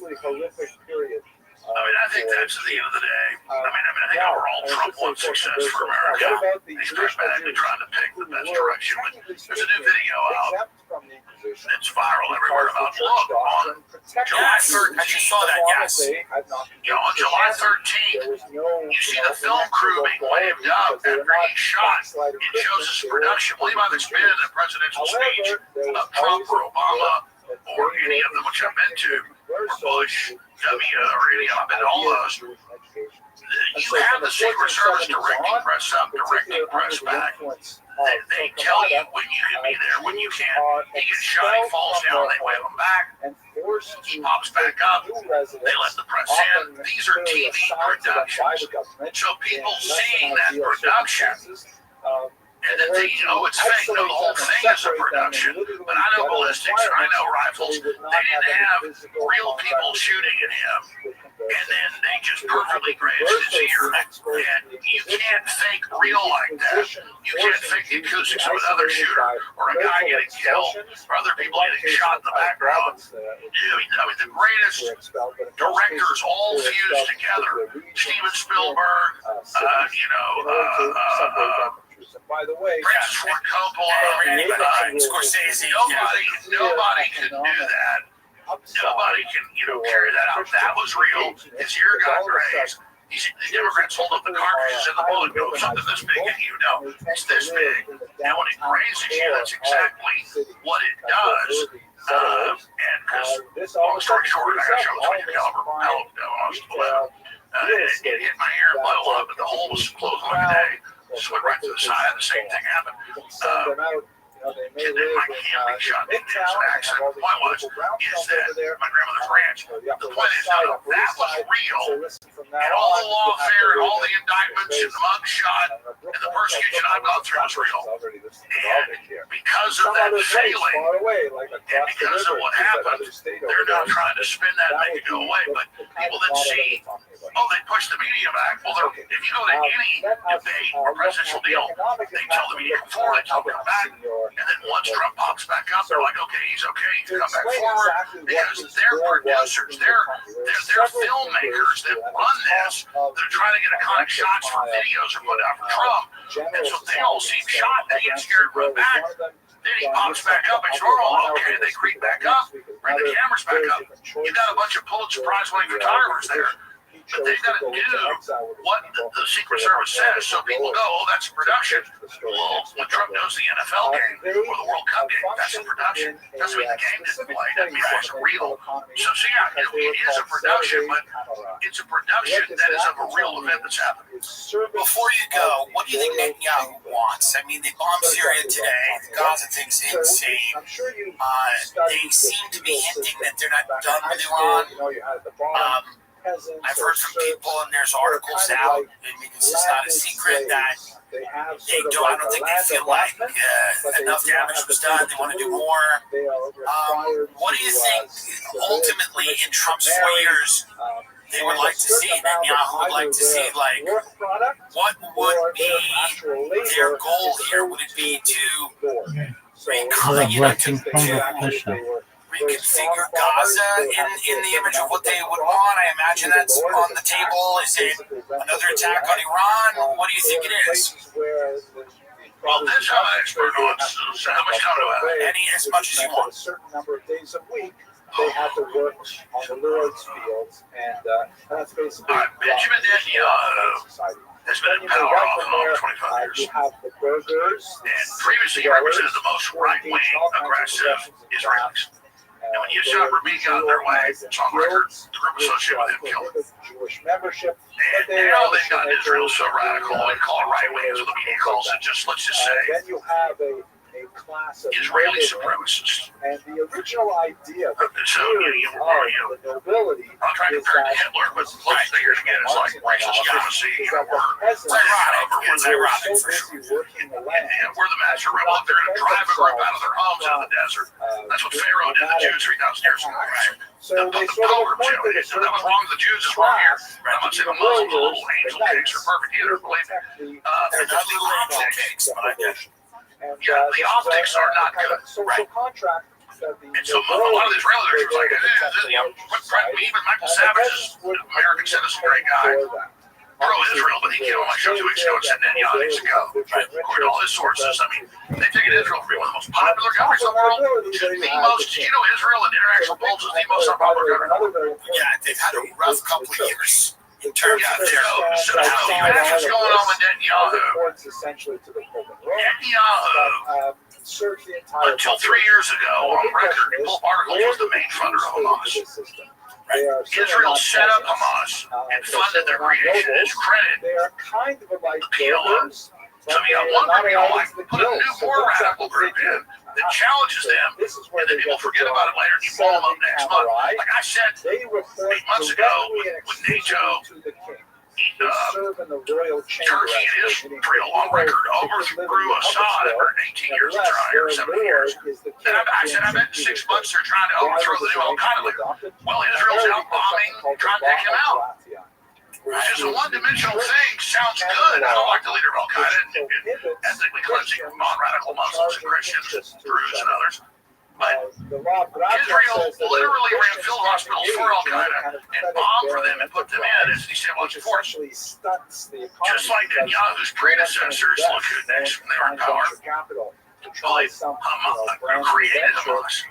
So then you have October 7th and this stand down, this little army camp, incredible Israeli intelligence, one of the best militaries on earth, that's not right. 7.5 hours, nobody responds to Hamas breaking across the fence and grabbing all these Jews. Right. I mean, my God, you fart in Israel, we'll shoot a missile up your ass. So, and Netanyahu admitted there was a stand down. The army blamed him. He blamed them. That was, you know, a couple years ago. He said, when the war is over, we'll investigate. Well, for Netanyahu, in power 25 years, serious heart problems, indicted. He stays in power by having crises. And so it really comes down to him and his party. And they don't get to have elections for 5 months under emergency declaration. They can't even have elections because of this emergency. So he stands to gain. The weapons makers stand to gain with billions of wicked weapons makers spend. Iran's no angel king. I'm not defending them, but if you go back to Wesley Clark 20-some years ago, he goes to the Pentagon, which is classified now. They go, the next 5 years, we're taking out 7 countries. Iran's the last. Well, they got Syria 8 months ago. The last one is Iran. And it's not just about getting that Gaza Strip. Under international law, Israel gets 12 miles out, and they've got one of the biggest gas fields undrilled because of the conflict. I mean, it's more rich than, you know, off the coast of Texas or Louisiana.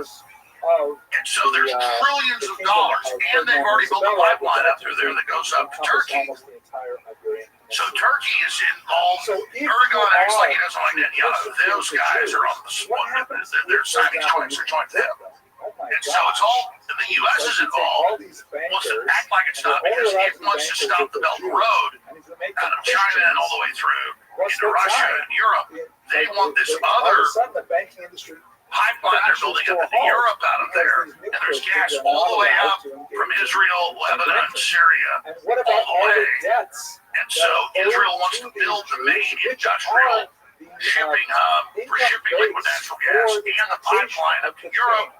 It's got probably more gas than freaking Alaska. The Jews I mean, it's got more gas than Kuwait, more gas than areas there where Russia intersects with Ukraine. It's one of the richest gas fields in the world, trillions and trillions of pure liquid natural gas and oil. It's near surface, by the way, it's not deep. And so it is a gold mine. So you hear Jared Kushner, oh, I'm going to build condos here. And, these weird areas of trouble. Oh, it's going to be so beautiful. And Saudi Arabia wants to come in and offers to pay to make it all nice and give all the Palestinian jobs. That's all a cover. The hotels and the swimming pools and casinos are nothing. It's that hub. Because the southern hub, you can say, well, there's natural gas all the way from right there in the Mediterranean up to Syria, but you've got to have the hub at the start of it for the pipeline to come up out of Israel. Right, so this is not even debated. So we're talking, they're saying like $7 trillion in current numbers just off the coast of Gaza. You add it all up, it's over 20 trillion. You can leverage that. Then you have the military control. Israel is never actually, other than by Tel Aviv, they've never had a proper port. And so this is about strategic alliances and control and blocking China. So I don't want to just blame Israel and all the Israelis. Sure. It's all about the U.S. acts like Trump. Oh, please do a deal with Gaza. Next week. 8 years ago. Doesn't again. Oh, please don't hit Gaza. No, the U.S. and its interests are absolutely in line with Israel. Well, no, in that sense, I think you're right. What is the end game in the Ukraine? We are still cutting big checks. We're still spending a lot of money. It seems like we're trying to get that country nuked. Hopefully there'll be a deal in place. Vice President said he thought that was a very big possibility, but it seems like the policy of America is to push Putin into a corner until he uses some type of tactical nuclear weapon. I can't see any other end game here. Well, as usual, your analysis yourself is accurate. The head of France's finance, the head of the military, the head of Sweden, Germany, the UK have all said the last years, look this up. They said our business plan is a 20 to 30 year conventional war on Russia that will bankrupt Russia. We'll finally break Russia up in 5 parts. Well, that didn't work. Russia's outperforming weapons production, conventional munitions, artillery shells 3 to 1, drones 3 to 1. So that's not working. Between the Christians and the Jews. And so the EU's collapsed financially. It wants this. And you've got, just like Vietnam turned out with McNamara, he later did this before he died in the documentary. Oh, it was just a big war game to make money. They wanted a place where they could have won very quickly bombing the North. They could have won, destroying it, but they never did that because it was just a way to pump. LBJ made like back then, like $20 billion, like $3 billion himself. Just off dredging out the ocean and putting in ports. So it's all a giant war game. And you've had for 15 years the U.S., Soros, overthrowing governments in Ukraine, stirring it up, poking the Russians, and they don't care as long as they can keep it going. They've laundered $300 billion in just the last few years, and it's all in weapons laboratory. And so to them, they don't care. They're talking about 30% of the EU budget now going to Ukraine. Psychotic. The next. So a war is a big black hole that you can launder money through. And at the end of the day, Putin's more popular than ever than he's in a war. It's not the Iranians and Netanyahu go, wait. Those are super unpopular. Now they're popular. Putin's already popular. He's even more popular. It's not like they go, wait. But war is the health of the state. If you go back to the movie on Henry VIII called The King, which is a true story, he finds out at the end that his ministers have a rebellion in England with the Scots and the Irish and the teaching them about Well, what they must have it's all true story. These letters are public now. They've been published for hundreds of years. and then persuading them as best they can. His French cousins are really all just Norman from William the Conqueror. They're not even French or British. They're all Vikings that conquered France and England. This is proved by the And they don't tell the new young king because his other brother, died, so they had to have him when his dad died. This is a true story. And so he goes and has to have a war with France, and all his buddies die. He wins. And this minister comes to the end and says, "You did a really good job with staging all this." That's why he meets with the king of France. Even though he killed his son, he goes, "Great job. You're really a real leader." And then he meets with the head minister. And the exchequer head goes, "We staged all this for you, sir. Now you put down all the rebellions. You are now the true king of England." And he kills him. It's a true story. He pulls a dagger out. His best friend died. Stabs him to death. Learning this whole thing was staged. We know people died. It was a real war, but it was totally staged to put down rebellions in France and in England. And now that's how the real world works. Psychotic, unfortunate. I hope the Trump administration comes clean. It's the only way forward. People in this country need. You cannot have the abuse of children go unchecked. You cannot let foreign governments have leverage over our government and influence that, makes us, completely ignore all of our principles. Not to say that we are passive or that we are little angel cakes, as you would say. We're certainly not. But everybody, we need to get all the information out, and I appreciate you. I think you're doing an amazing job, and I love that you still come on my show, and I really appreciate you. And a lot of Come on down. I've been begging to come on your show. We should come to Austin. But let me just have this final point. Yes. These Machiavellians think because they think in all this twisted 10D chess that they're smart. No, it's sick. You said it earlier. This big economist, Martin Armstrong, says we're very close to nuclear war. Ray Corporation does. We understand conquest. We understand implicitness. But with nuclear weapons and with biological weapons and with 9 million people, we have to stop the conquest economy. We've got to have real peace. Yeah. And we keep hearing about all this peace, but it's got to stop because it can get out of control. You ask, will there be nuclear war? Yes, on the threat escalation ladder, it goes from 1 to like 44 in the Ray Corporation. Everybody uses the same model. We're at like 35 now. A few more. Remember 2 years ago, Biden said we can't give F-16s and Abrams tanks as World War III because it goes up the escalation ladder. We're now to Trump met with Zelensky 2 weeks ago and said maybe we'll bomb Moscow so they'll stop. It just goes and goes and goes going. And the elites would rather destroy the world than sacrifice their positions of power. Exactly. They've got their bunkers, like Dr. Strangelove's based on a true story when Curtis LeMay, the chairman of the Joint Staff, L.L. Lemonster, come to, when they came out in 64, May 63, it's all declassified. And I know Jimmy Kubrick and all the episodes come into this films made on this final thing.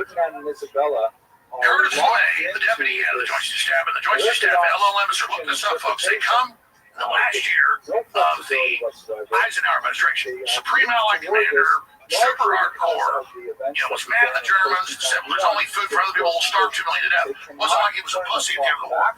They come to him, they say, sir, we're going to bomb our own military bases and shoot down our own planes, and we're going to blame the Russians and say the Cubans did it. We've got a plan to sneak attack Russia. And we think we'll only lose 20 million Americans in their nuclear response. But we wait a few years, under mutually assured destruction, they'll be able to take us out. And he fired them. And then they tried to come back and Kennedy fired them. That's Operation Northwoods.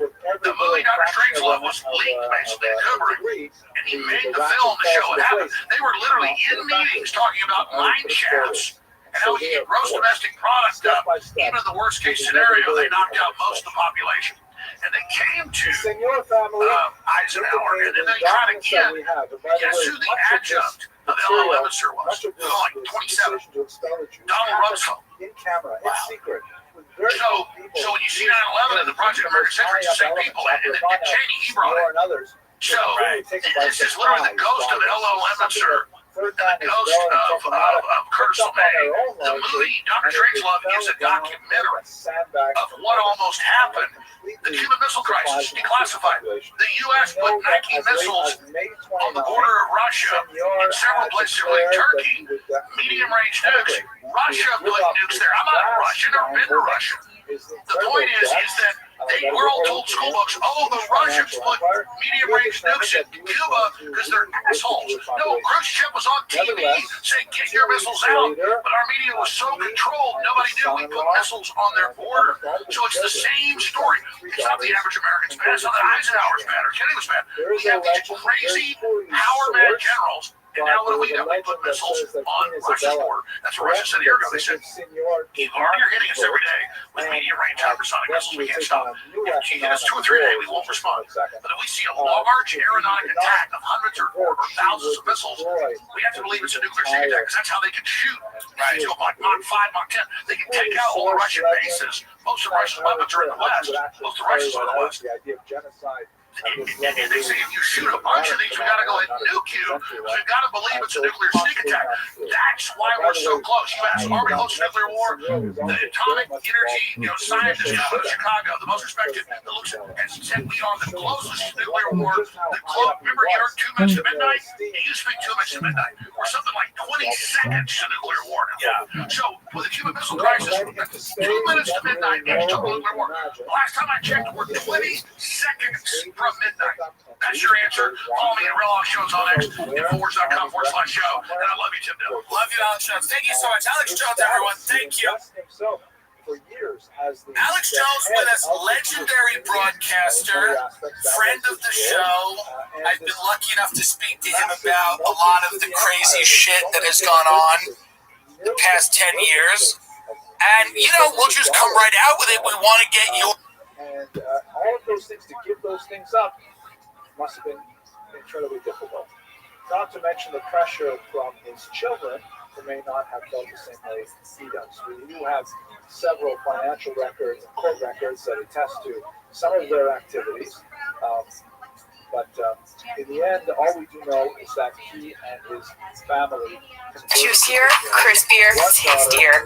Try our new chicken sandwiches. Yo, dog.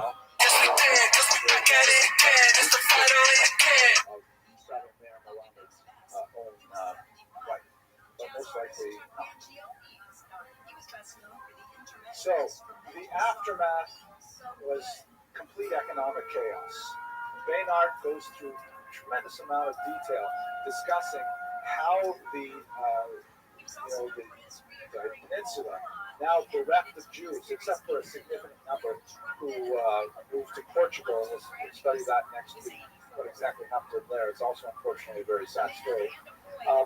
What happened to all of the economic activity that was concentrated in people like Senor? So one of the things that the church had to the crown had to take care of right away is all of the debts that were owed to Senor and all of the debts that were owed to Jews throughout the population. The crown claimed them. So in other words, if your average Christian businessman felt that with the expulsion of the Jews, the debts would then be forgiven, and they got a huge, boon from the government. They were wrong. Boons from the government probably never come. And the crown put Senor in charge of collecting all of the debt owed to the Jews that were now out of the country. In other words, the Jews forfeited their debt, and in many cases they forfeited a huge amount of their assets because it was impossible to liquidate them with just a few weeks really till the expulsion edict took effect. So Senor was charged with the task of This is really the fight of the kid. Afterwards, but there's tremendous number of displeasure of the crown with his failure to generate the kind of I need to know about your night. Do I look tired? His son, You don't look tired. No, I feel all right. Because I decided to do a workout in archetype boxing, which meant you got to do these it's like a CrossFit thing, and we just warm up. Then I did live wrestling.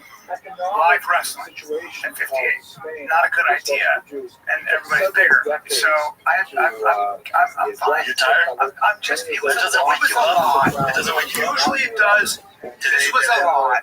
I'm gonna have to go to Ways to Well and probably get a little help.